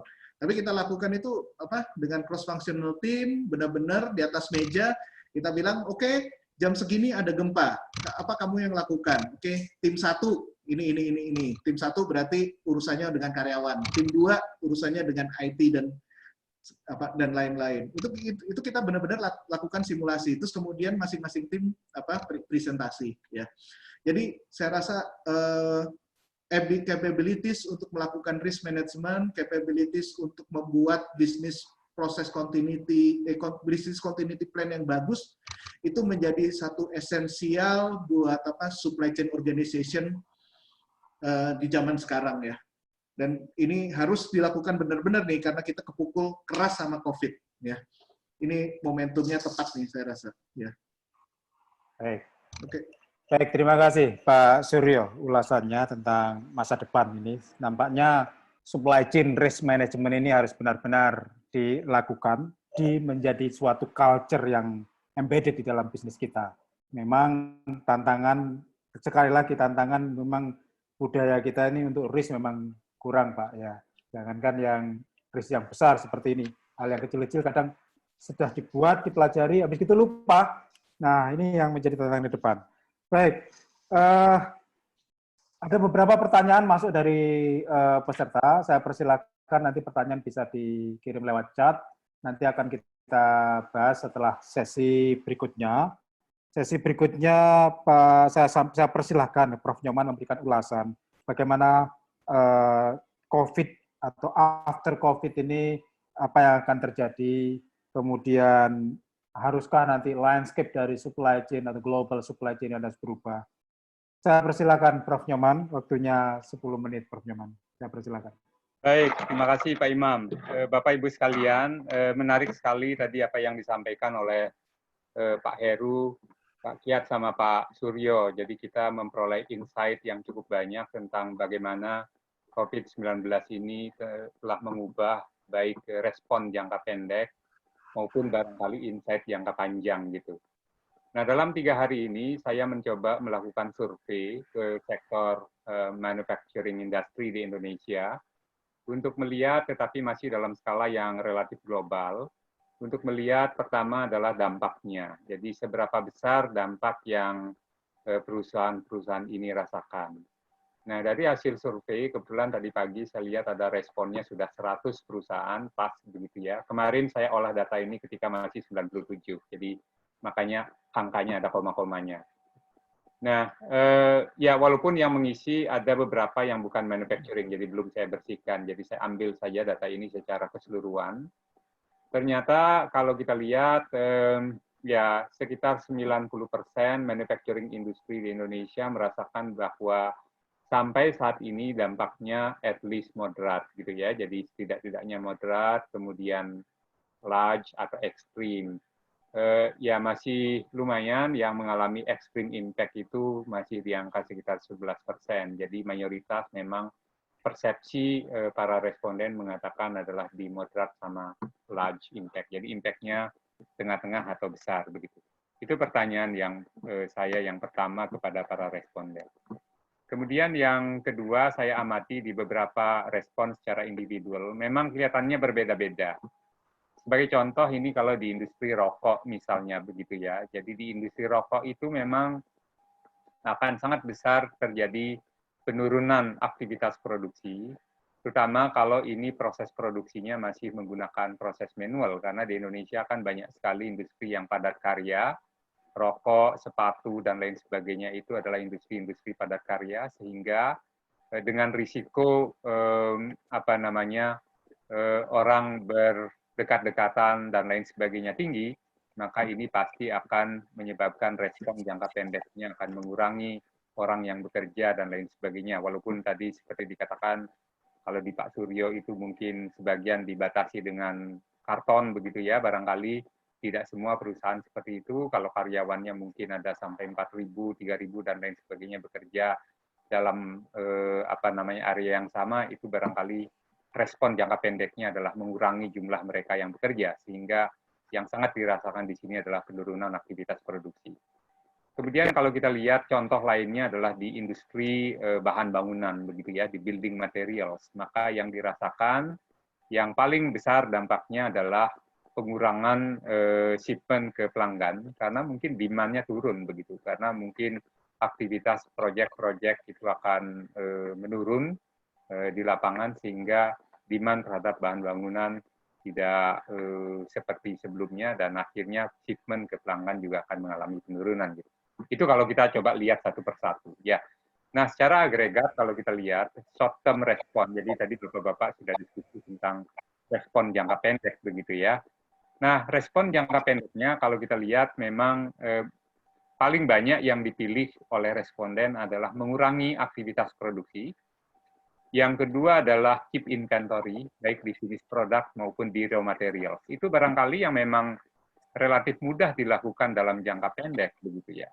Karena kalau kayak shifting sumber bahan baku dari impor ke lokal, walaupun barangkali sebagian bisa melakukan, tetapi saya kira banyak perusahaan yang tidak siap dengan itu. Artinya selama ini mungkin tidak terdevelop capability di local suppliers untuk memasok material yang dibutuhkan untuk kebutuhan produksi. Ini respon jangka pendeknya masih kebanyakan adalah respon yang sifatnya mudah dilakukan, dan itu make sense. Jadi mengurangi aktivitas produksi atau menumpuk barang begitu ya. Jadi karena delivery ke pelanggannya berkurang, demand-nya turun, kemudian barang itu sebagian ditumpuk, even aktivitas produksi sudah berkurang begitu. Seperti ini beberapa saya ambil coba kutipan-kutipan dari apa yang ditulis oleh responden. Jadi misalnya di food industry, karena restoran berkurang demand-nya dan lain sebagainya, akhirnya kemudian di situ terjadi penumpukan finish product misalnya begitu. Nah, secara long term, nah ini sebenarnya penting sekali. Jadi secara long term apa yang perlu dilakukan atau bagaimana kira-kira arahnya? Memang dari sisi jawaban-jawaban responden, ini banyak yang mengatakan perlunya restructure supply chain untuk menjadi lebih resilient. Jadi resilient itu artinya adalah tahan terhadap gangguan atau tahan terhadap guncangan. Jadi kita memang membutuhkan supply chain yang seperti ini di tengah-tengah banyaknya disrupsi yang terjadi. Tadi apa yang disampaikan oleh Pak Suryo, saya kira betul sekali. Memang disruption yang terjadi itu sudah hampir seperti rutin begitu ya. Karena apa yang kita alami di Indonesia tentu bukan hanya virus yang seperti ini, tetapi juga seperti tadi ada gempa bumi, kemudian banjir, dan lain sebagainya, yang semua itu kategorinya adalah disruption. Nah, tetapi di sisi yang lain, saya rasa masih cukup banyak juga perusahaan yang memang sebetulnya belum punya strategi atau belum pernah memetakan supply chain-nya secara baik, sebetulnya vulnerability-nya itu ada di sisi mana, sehingga strategi yang tepat itu seperti apa. Banyak memang yang memilih perlunya mendevelop supplier lokal. Itu barangkali sekarang adalah menjadi sebuah orientasi yang penting. Karena dengan global supply chain ini, di satu sisi memang kita mungkin akan menciptakan atau memperoleh efisiensi atau mungkin memperoleh kualitas, tetapi di sisi lain kita akan terdampak apabila salah satu titik di dalam global supply chain ini mengalami persoalan atau hambatan begitu. Nah, saya kira in the long term memang banyak yang perlu diperbaiki begitu ya, terutama kalau kita bicara restructure supply chain, apakah kita betul-betul mengerti sebetulnya di mana kita bisa meningkatkan backup, di mana kita tidak punya backup gitu ya.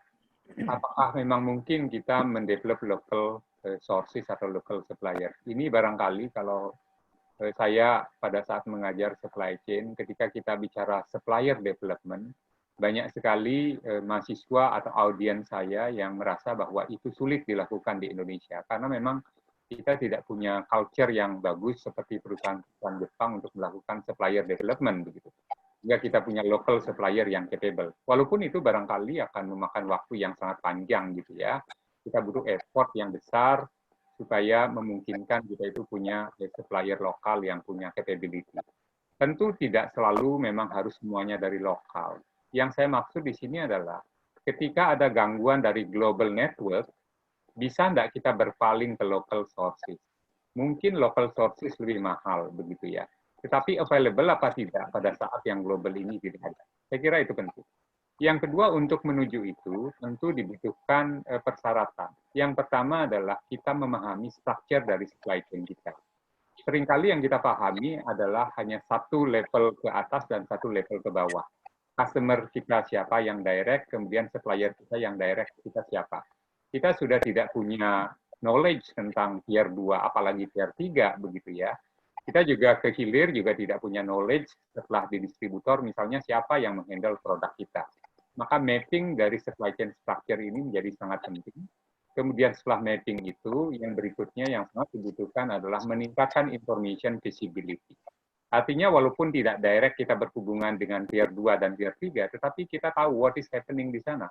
Information visibility ini menjadi kebutuhan yang sangat mendesak untuk kita bisa survive di masa-masa seperti sekarang ini. Dan tentu yang terakhir seperti yang disampaikan Pak Suryo tadi adalah risk management, jadi manajemen risiko. Di pelajaran atau di riset ini berkembang luar biasa. Jadi artinya banyak sekali literatur yang membahas tentang risk management di supply chain.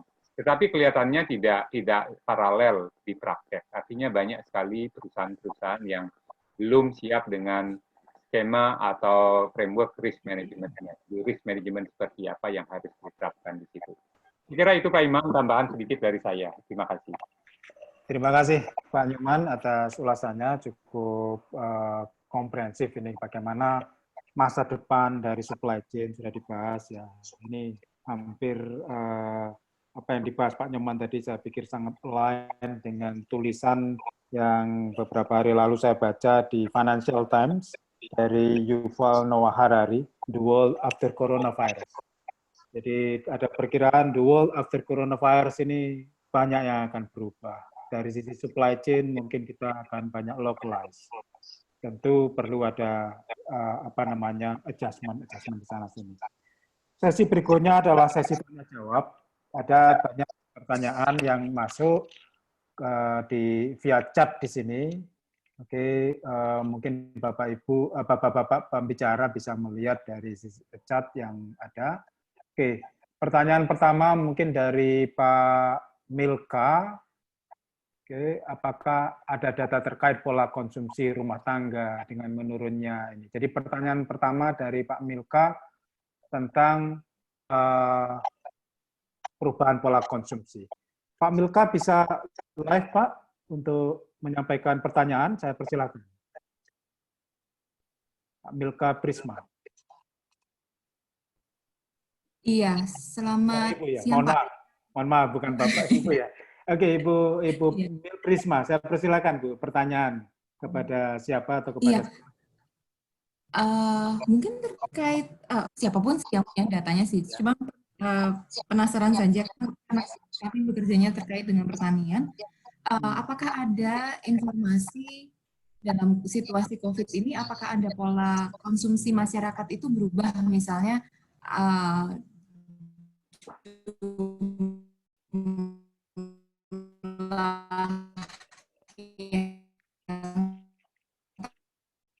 yang lebih sedang olahan atau sama terbatas, apakah ada informasi perubahan demand atau tidak? Itu sih pertanyaan pertama saya. Oke, baik. Oke, pertanyaan pertama saya persilakan. Mungkin Pak Heru ini bisa menjawab Pak Heru. Apakah ada data Pak?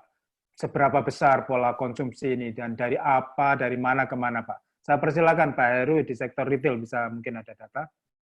Tadi kalimat pertamanya saya jelas, kalimat yang kedua saya tidak jelas. Yang jelas memang ada perubahan pola konsumsi, Bu Milka. Satu, Mungkin karena mereka tidak belanja setiap hari lagi ya. Jadi demikian produk-produk fresh itu tidak terlalu banyak dikonsumsi. Memang ada kenaikan barang-barang fresh dalam hal ini kayak daging ayam, daging sapi, yang di mana lebih bisa disimpan lebih lama gitu, Bu Milka. Ya, jadi ada pola permintaan gitu Pak ya, mencari barang-barang yang lebih lama, makanan instan begitu ya. Betul, Oke. ya. Ya. Oke, pertanyaan kedua mungkin karena koneksi dari Bu Milka kurang bagus, saya bacakan aja nih Pak pertanyaan kedua ya. Jadi untuk transportasi, apa ada info seberapa besar keterkaitan antara transportasi bahan pangan segar dengan transportasi penumpang?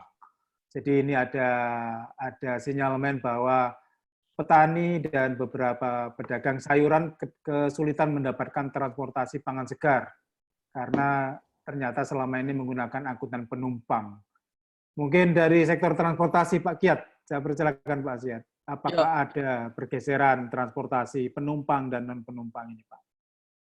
Ya, makasih Pak Imam. Bu Milka, soalnya kalau kita bicara masalah angkutan penumpang ini sekarang yang paling terdampak ya. Karena menurut data teman-teman di Organda sama IPOMI itu, mereka hanya beroperasi sekitar 20%. Memang sektor angkutan ini kan rawan sentuh ya. Jadi penularannya, media penularannya sangat luar biasa itu sektor transportasi, karena kursinya sharing, pasti penumpang masuk juga pegang-pegang gitu. Nah, terus kemudian makanya ada peraturan untuk menghambat banyaknya jumlah bus yang diperbolehkan. Beberapa terminal kan udah tutup, kereta penumpang ya. Beberapa jalur dibatalkan, pesawat juga banyak yang grounded gitu. Jadi sektor ini memang lagi anu. Tapi kalau kita bicara sistem transportasi kita, memang banyak bahan-bahan fresh produce itu dikirim langsung. Yeah. Jadi langsung dari kebun ke tujuan itu, ke pasar-pasar. Saya juga baru tahu kalau ada yang lewat melalui mobil penumpang, tapi biasanya itu pakai mobil-mobil kategori 10 ton itu. 10 ton itu maksudnya JBB 10 ton itu berat truk sama berat muatannya ya. Jadi tipe-tipe coal diesel itulah kalau bahasa lapangannya. Coal diesel double. Tapi kalau pakai bus ya ini nanti ketika kita sudah selesai dengan semua masalah ini, yang perlu kita lakukan itu tempat konsolidasi muatan saya rasa. Karena kalau itu nggak ada, masyarakat itu mengirim pakai cara seadanya. Terus suka nggak suka kan, kalau kita lihat sayur dari Kerinci pun dikirim ke Jakarta itu. Jeruk dari Pacitan, sayur dari Banyuwangi mungkin juga sampai ke Jakarta itu. Nah, kalau nggak ada sistem transportasi yang baik, masyarakat akan berusaha sebisanya ya pakai truk-truk tadi itu yang umum. Mungkin pakai bus ini jumlahnya mungkin besar juga, tapi kan karena nggak pernah dilaporkan ya. Yeah. Itu kan masuk barang bawaan penumpang itu, bukan model itu. Dan diaturannya juga kan nggak seharusnya gitu pakai kendaraan seperti itu. Saya rasa itu Bu Milka, makasih. Oke, terima kasih Pak. Memang di lapangan itu kan pedagang-pedagang kecil atau petani kecil itu banyak yang jualan langsung ke kota dengan menggunakan kendaraan-kendaraan umum. Jadi bisa kita pahami di sini mungkin life after corona, itu transportation after corona itu mungkin perlu diperhatikan. Ternyata banyak hal-hal yang sebelumnya belum nampak, sekarang menjadi nampak ini, bahwa ada transport yang dibawa lewat jalur penumpang. Oke, terima kasih pertanyaan Bu Milka dan terima kasih jawaban Pak Heru dan Pak Kiat. Berikutnya Pak Tommy, saya persilakan Pak Tommy. Terima kasih Pak Imam. Mungkin pertanyaan saya untuk Pak Heru. Halo? Ya Pak, silakan ya, Pak. Terdengar ya? Ya, untuk pertanyaan saya langsung spesifik untuk Pak Heru. Yang pertama, apakah ada kecenderungan para peritel akan mengubah pola bisnisnya yang tadinya hanya menunggu konsumen datang, sekarang dengan order processing lewat online, kemudian juga dengan dikombinasikan dengan layanan hantaran, seperti bekerja sama dengan transporter yang lainnya. Yang kedua, karena saya sudah melihat ada perubahan, tetapi dalam jangka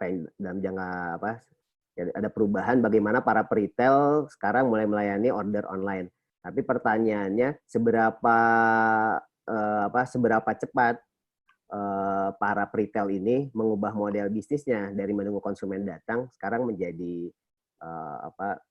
order prosesnya lewat online dan kemudian layanan hantaran. Jadi seberapa cepat sih perubahan itu dan apakah itu akan menjadi strategi jangka panjangnya dari teman-teman peritel? Terima kasih. Terima kasih Pak Tommy atas pertanyaan. Saya persilakan Pak Heru. Terima kasih Pak Tony. Apa kabar Pak? Baik, Heru. Ya, jadi hampir semua memang berusaha ke arah sana Pak. Intinya kan kita berusaha gimana memberikan servis yang lebih baik pada konsumen. Hanya questionnya adalah kan seperti kita tahu bahwa delivery service untuk produk food itu marginnya sangat kecil sekali. Jadi itu lebih kepada saya pikir ya pendapat saya pribadi adalah pada short term solution dalam rangka memberikan servis yang lebih baik pada konsumen Pak Tommy. Jadi kalau jangka panjang, apakah masa depan ini orang jadi takut bertemu begitu Pak, sehingga physical store mungkin perlu dipermak lagi sehingga tidak perlu display terlalu banyak. Ini mohon maaf saya tambahkan pertanyaannya. Jadi mungkin yang dicari adalah bagaimana bisa mengakomodir pola konsumen yang berubah. Di sisi lain juga memastikan bahwa level of service dan cost yang ditimbulkan lebih rendah. Misalnya dilakukan click on collect gitu misalnya. Jadi order lewat online, barang disiapkan, konsumen datang, bayar dan kembali. Jadi demikian kan dia tidak terlalu banyak interaksi di toko. Mungkin itu ya beberapa. But it is for sure semua orang menyediakan layanan itu Pak untuk memudahkan konsumen mengakses kebutuhannya. Kalau di masa depan kira-kira bagaimana Pak? Saya pikir memang ini kan bagian dari distribusi market ya. Semua orang mengarah ke sana Pak. Ya. Hanya itu tadi kan, as you know, everyone yang bermain di online itu kan semuanya berdarah-darah. Gitu. Betul. Jadi everybody make it available, just available. Tapi dalam skala masif mungkin juga sampai sekarang saya lihat tidak ada yang terlalu serius ke arah sana. Saya bicara basic food ya, di mana Ya, makasih Pak Heru. Sama-sama Pak Tommy.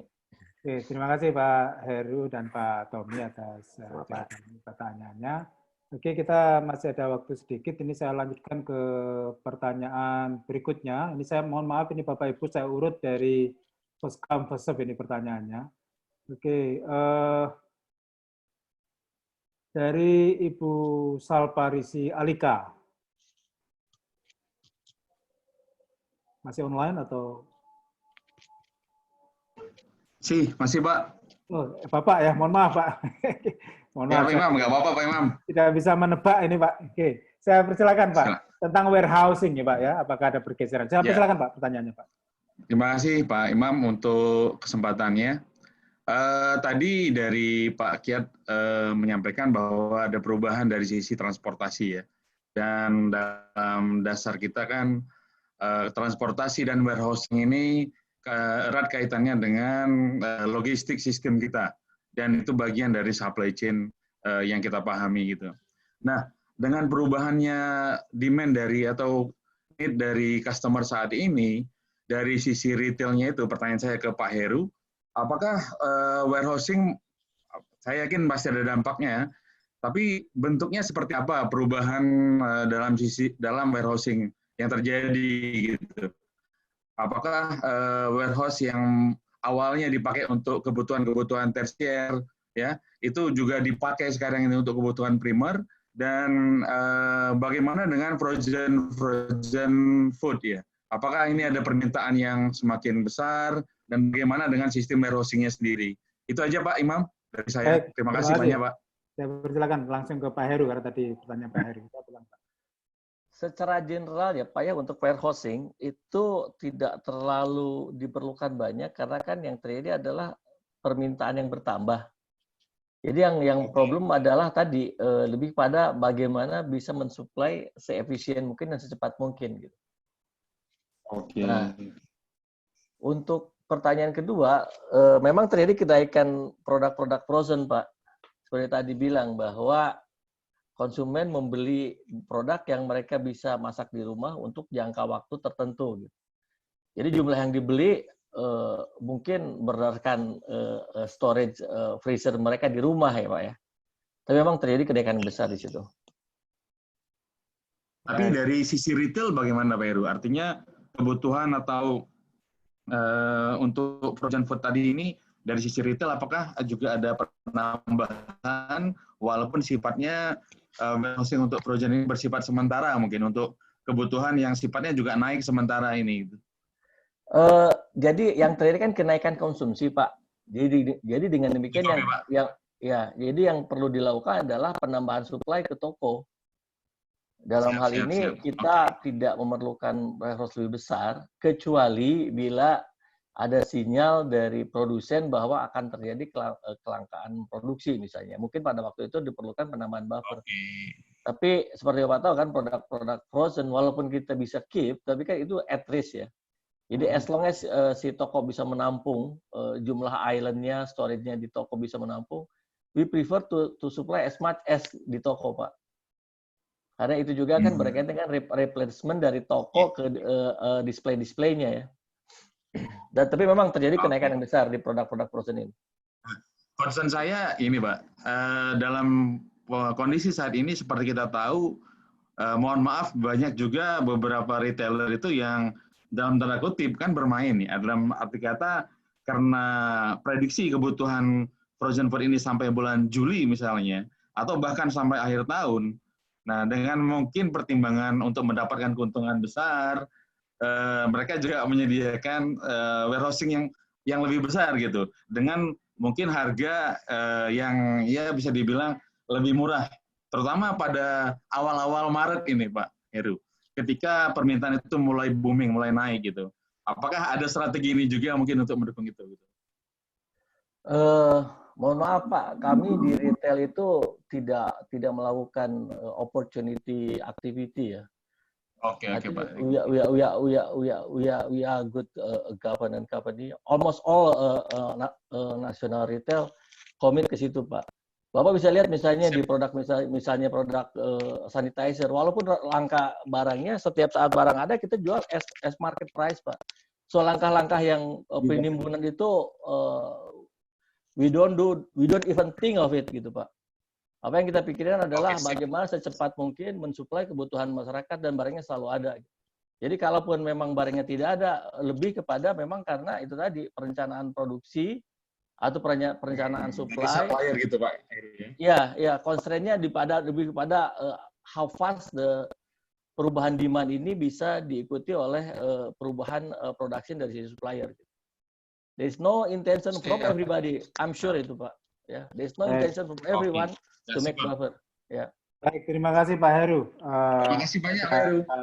Ya, sama Pak. Salpa Yalika atas pertanyaannya. Pertanyaan saya lanjutkan. Oke, ada beberapa masih mungkin Bapak Ibu mohon maaf pertanyaan tidak akan dibahas semuanya. Saya pilih beberapa aspek di sini. Yang pertama pertanyaan dari Pak Yosi Samsubar ini. Apakah tantangan terbesar bagi, mungkin Pak Yosi masih online? Ya, saya masih. Ya, saya persilakan Pak Yosi. Mungkin pertanyaan, saya persilakan. Terima kasih atas kesempatannya Pak Imam. Jadi seperti kita ketahui bahwa memang setelah kita mencapai puncak daripada wabah ini, tentunya nanti ada berangsur-angsur kita akan menuju kembali ke normal. Nah, dalam situasi seperti itu, kesiapan-kesiapan apa yang harus kita lakukan ya, kita pengen tahu juga dari sisi supplier atau dari sisi retail, apa yang harus kita lakukan supaya kita juga cepat memberikan respon terhadap permintaan pasar yang mungkin pada saat itu juga cukup tinggi. Terima kasih. Oke, terima kasih. Mungkin Pak Suryo bisa menjawab, Pak. Oke, kalau ditanya forecast-nya kita setelah coronavirus gimana, terus terang kita masih belum punya forecast. Kita juga masih bingung, Pak. Apa sih yang akan terjadi dan berapa lama ini kejadiannya. Cuma satu hal yang saya lihat ya, terutama untuk consumer good, saya nggak yakin akan terjadi perubahan demand yang begitu besar setelah coronavirus. Ya, terutama untuk produk-produk yang fast moving item. Ya, jadi ini menurut saya yang kita lihat. yang justru yang saya khawatir setelah coronavirus ini adalah gimana kita ngelihat profit and loss-nya kita. Itu yang lebih saya khawatirkan. Saya kenapa kok saya bilang lebih dikhawatirkan, karena dengan sales yang turun, ini sales kalau kita mudah-mudahan jangan terlalu lama. Kalau sales lama terlalu turun, terus kemudian demand-nya juga turun, profit kita otomatis tergerus, terus kemudian kita nggak bisa dengan fleksibel restrukturisasi hutang karena mungkin juga bank tidak punya kemampuan untuk itu, karena dia memang udah ditugasin untuk restrukturisasi hutang yang sektor-sektor UKM. Untuk perusahaan-perusahaan besar kalau nggak bisa ada kesempatan itu, saya rasa ini menjadi challenge gimana kita ngelihat kondisi finansial kita setelah coronavirus. Ini yang sekarang ini lebih kita khawatirkan sih. Kalau masalah demand, saya rasa sih akan naik bertahap pelan-pelan. Baik, terima kasih Pak Suryo. Mungkin Pak Prof. Nyoman bisa menambahkan, Prof. Nyoman, strategi life after corona. Meskipun tadi sudah dibahas sedikit oleh Prof. Nyoman. Mungkin bisa diulang lagi, Pak. Baik, terima kasih Pak Imam. Jadi saya rasa proses untuk kembali itu mungkin akan perlahan-lahan. Jadi tidak akan langsung terbuka kemudian seperti tiba-tiba booming begitu ya, karena toh kebutuhan pada saat masa-masa sekarang ini kan terpenuhi sebetulnya, walaupun barangkali ada sedikit orang yang mengerim karena terutama kalau kita lihat di masyarakat bawah kan ada shifting juga itu sekarang dengan pendapatan yang terbatas, mereka harus punya terutama yang punya anak lagi sekolah, beli pulsanya kan sekarang pasti lebih banyak gitu ya, karena apa sekarang online. Kemudian sehingga ada peruntukan income-nya itu akan berubah sedikit. Jadi ada mungkin sedikit penurunan di konsumsi begitu ya, karena mungkin uang yang terbatas itu harus di-shifting peruntukannya gitu. Tetapi basically kan sekarang kalau kita rasakan di Indonesia ini sebetulnya kebutuhan dasar itu kan cukup terpenuhi gitu ya. Sehingga pada saat nanti misalnya corona ini katakanlah sudah hilang atau sudah habis, masyarakat akan kembali berangsur-angsur seperti normal aktivitasnya, maka mungkin yang akan berubah kembali adalah yang tadinya kebutuhan produk-produk yang dibutuhkan untuk mobilitas, seperti misalnya air dalam kemasan yang kecil itu pasti akan kembali nanti. Kemudian produk-produk yang dibutuhkan pada saat rapat misalnya itu kan banyak sekali, termasuk kalau di kampus ini kan konsumsi untuk rapat itu besar sekali, di instansi-instansi pemerintah itu besar sekali, itu akan kembali lagi normal lagi. Kemudian produk-produk untuk yang untuk memelihara relationship seperti untuk bertamu dan lain sebagainya akan kembali normal. Saya kira mungkin justru yang akan terjadi adalah back to normal begitu ya, jadi tidak ada sesuatu yang perlu terlalu dikhawatirkan karena yang seperti itu kan sudah umum ditangani sebelum corona ini terjadi, artinya akan resume to normal gitu ya, resume to normal. Jadi bukan sesuatu yang akan kembali ada disrupsi lagi gitu ya, tapi akan back to normal. Jadi kalau itu yang terjadi, saya kira tidak perlu ada sesuatu yang dikhawatirkan. Tetapi yang perlu disiapkan adalah long term-nya. Seandainya yang seperti ini akan kembali terjadi nanti. Itu yang tadi waktu saya bicara di slide terakhir adalah kita harus misalnya merestructure, menyiapkan backup, kemudian memecahkan supply chain, sampai meningkatkan information visibility, itu adalah long-term strategi yang harus disiapkan. Tapi begitu corona ini berakhir nanti, kalau back to normal, saya kira tidak ada yang perlu terlalu dikhawatirkan, hanya memang perlu kembali ke situasi normal saja, begitu. Saya kira itu Pak Imam. Terima kasih Pak Nyoman, jawabannya dan sharingnya bagaimana strategi ke depan menghadapi life after corona ini Pak.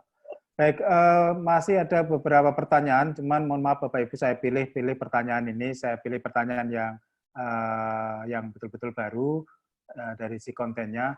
Dari Pak Edi Kalok Pak. Saya persilakan Pak Edi. Pertanyaan untuk Prof. Nyoman dan mungkin yang lainnya juga nanti bisa nambahkan. Saya persilakan Pak Edi. Siap. Terima kasih Pak Imam. Selamat siang para narasumber. Terima kasih atas kesempatannya. Bapak Ibu, kami merespon konflik ini mencoba membuat namanya stress test, Pak.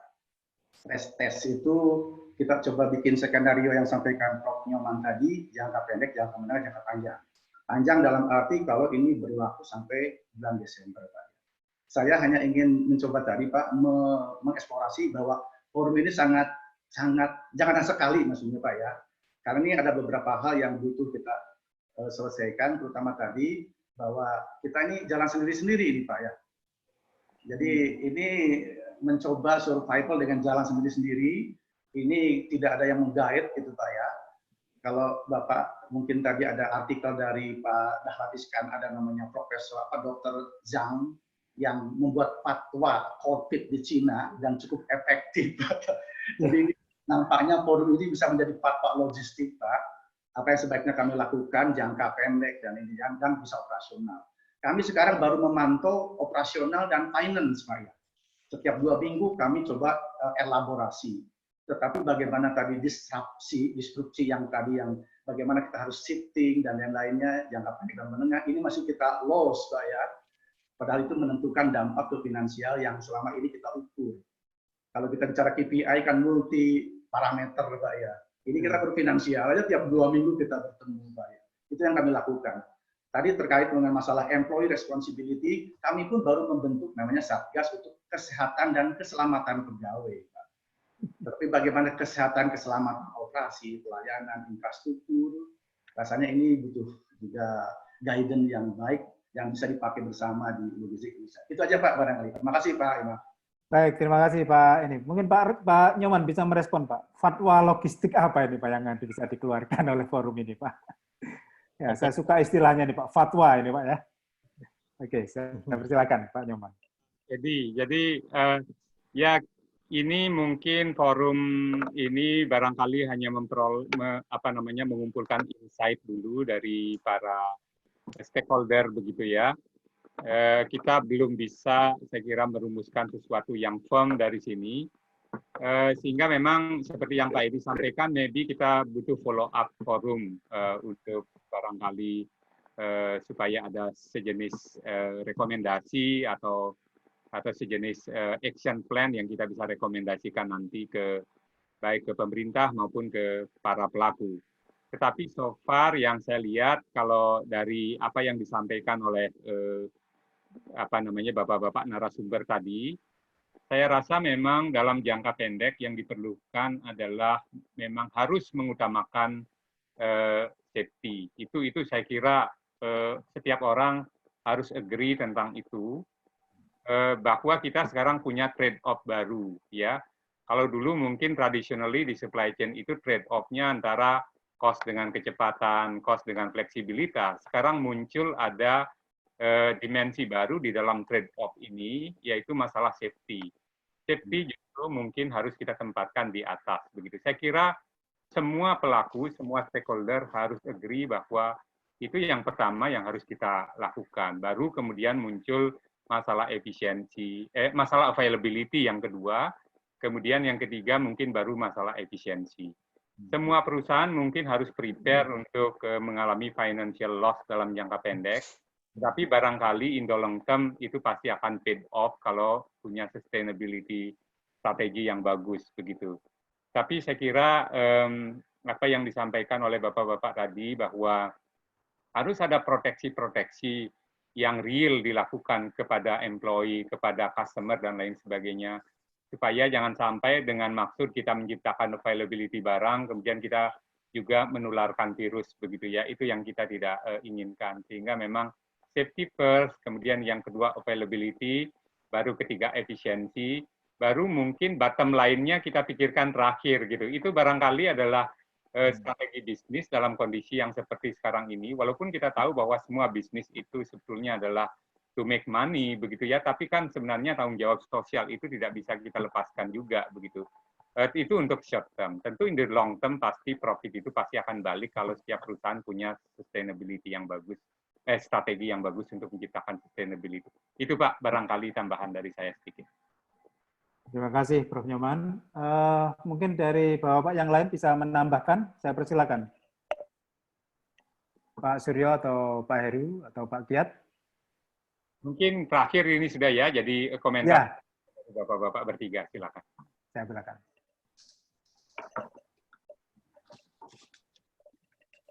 Saya persilakan Pak Suryo dulu mungkin, Pak. Ya. Oke, kalau dari saya ya kembali lagi, proses supply chain-nya kita mesti redefine dengan memasukkan supply chain risk dan business continuity plan sebagai salah satu core kompetensi di organization. Dan mudah-mudahan dengan adanya capabilities itu kita bisa mempunyai respon yang lebih agile terhadap situasi yang ada di kemudian hari juga. Itu dari saya sih itu aja ini mungkin salah satu pembelajaran yang mahal harganya, bahwa kalau perusahaan tidak ready terhadap supply chain disruptions, maka kita harus membayar mahal sekali dengan ketidakmampuan kita untuk merespon masalah-masalah yang mungkin akan terjadi. Terus kemudian seperti tadi Pak Nyoman discuss juga, bahwa selalu yang penting adalah gimana kita protect our employee. Ya, employee is number one selalu. Itu sebelum kita pikirin masalah customer, kita pikirin masalah bottom line, kita harus pikir gimana kita protect our employee sehingga mereka sebagai part of dari keluarga kita bisa hidup dengan baik ataupun at least merasa protected oleh company. Itu saya rasa yang sangat penting sekali buat kita jaga. Baik, terima kasih Pak Suryo. Berikutnya komentar terakhir dari Pak Kiat. Saya persilakan Pak Kiat. Ya, makasih Pak Imam. Jadi memang kalau di kami kan business continuity plan yang tadi disampaikan Pak Suryo itu bagus sekali ya. Jadi ketika ada disrupsi apa yang kita lakukan. Nah, kalau kami di angkutan itu sering melakukan simulasi hijack Pak. Kadang-kadang ketika ada sesuatu yang tidak terduga, hijack, bagaimana kesiapan semua komponen perusahaan menghadapi itu. Gitu. Nah, tapi memang kita nggak pernah mensimulasikan ketika terjadi ada COVID ya, Pak. Nah, tapi itu pun sebenarnya udah cukup membuat di dalam di perusahaan itu state of alertness gitu. Jadi kita ada sesuatu yang besar terjadi, terus apa yang harus kita lakukan. Nah, kalau masukan saya mungkin coba dibuat semacam simulasi-simulasi seperti itu ketika ada disrupsi besar terjadi di perusahaan gitu. Karena jangan sampai nanti ketika seperti ini kita merasa kecolongan itu. Terus ini gimana? Terus ini gimana? Ini gimana? Nah, kalau di kami memang kondisi hijack itu kondisi yang ya Pak ya, yang emergency gitu, kondisi emergency. Nah, terus bagaimana semua elemen perusahaan itu coping sama itu. Nah, tapi tadi saya setuju juga dengan Prof. Nyoman dan Pak Suryo. Memang saat ini yang perlu kita perhatikan itu in the short term, ya bagaimana kita memastikan semua stakeholder kita dalam keadaan sehat. Saya rasa itu Pak yang paling penting. Makasih. Ya, terima kasih Pak Kiat. Berikutnya Pak yang terakhir nih Pak Heru. Saya persilakan Pak Heru. Satu dan dua hal yang tadi penting sudah disampaikan sama Pak Suryo sama Pak Kiat ya, tentang BCP yang perlu diadakan bila belum ada, walaupun terlambat lebih baik ada. Dan bila tentunya mungkin himbauan ke Pak Iman, bila itu diperlukan kita bantu dengan standar guidance lah, what need to be done step by step-nya gitu, yang simple. Yang kedua tadi high alert untuk semua employee kita, memastikan bahwa tim kita di lapangan yang harus bekerja karena untuk melayani pelanggan, kita pastikan dalam kondisi yang high safety. Jadi kita spend more time, kita provide mobil jemputan gitu. Yang asalnya makan di luar, jadi tetap harus makan di dalam.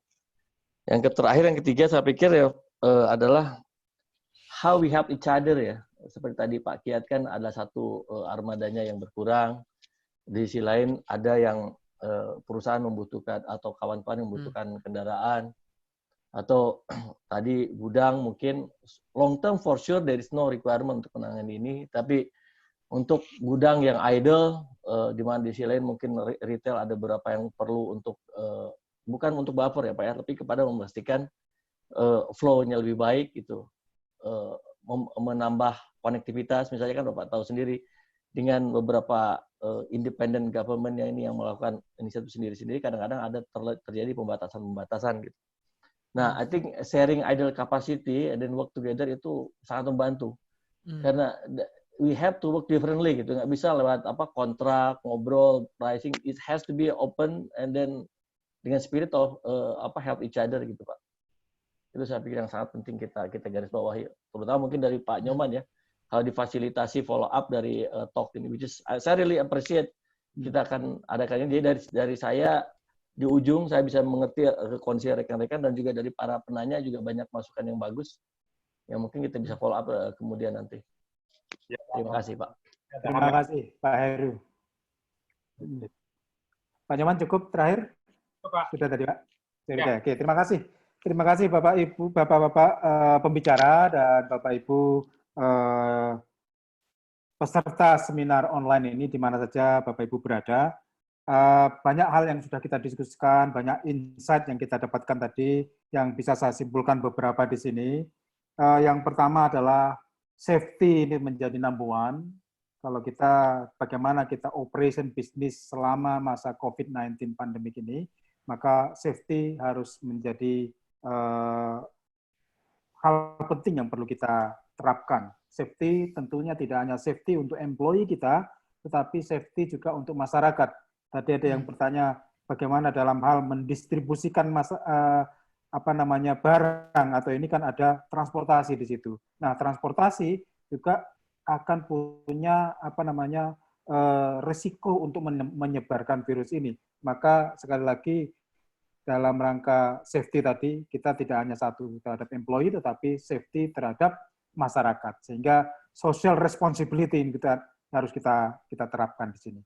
Yang kedua, availability, bagaimana kita menjaga availability dari barang-barang kita, sehingga masyarakat kita tetap hidup, konsumen tetap bisa melangsungkan bisnisnya, meskipun dalam kondisi terbatas, dan lagi-lagi bagaimana kita bisa mendeliver barang tersebut ke masyarakat dalam kondisi yang safety tadi. Yang berikutnya tentu efisiensi, dan yang terakhir bottom line yang perlu dijelaskan. Yang mungkin bottom line yang terakhir.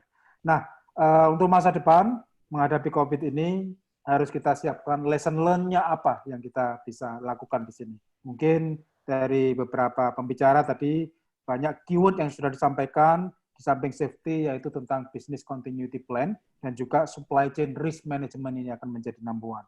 Dan beberapa insight yang kita bahas ini, mudah-mudahan bisa berguna buat para praktisi di sana, yang hadir di sini, dan juga para pemirsa yang ada di YouTube. Dan juga nanti mungkin akan ada insight-insight baru dalam hal riset-riset akademis baru yang akan muncul dari adanya pandemik COVID-19 ini. Demikian dari penutup dari saya sebagai moderator. Sekali lagi saya mengucapkan terima kasih kepada Bapak-Bapak pembicara, Pak Heru, Pak Kiat, dan Pak Suryo, dan juga Prof. Nyoman. Terima kasih atas waktunya. Terima kasih kepada para pemirsa di mana saja Anda berada.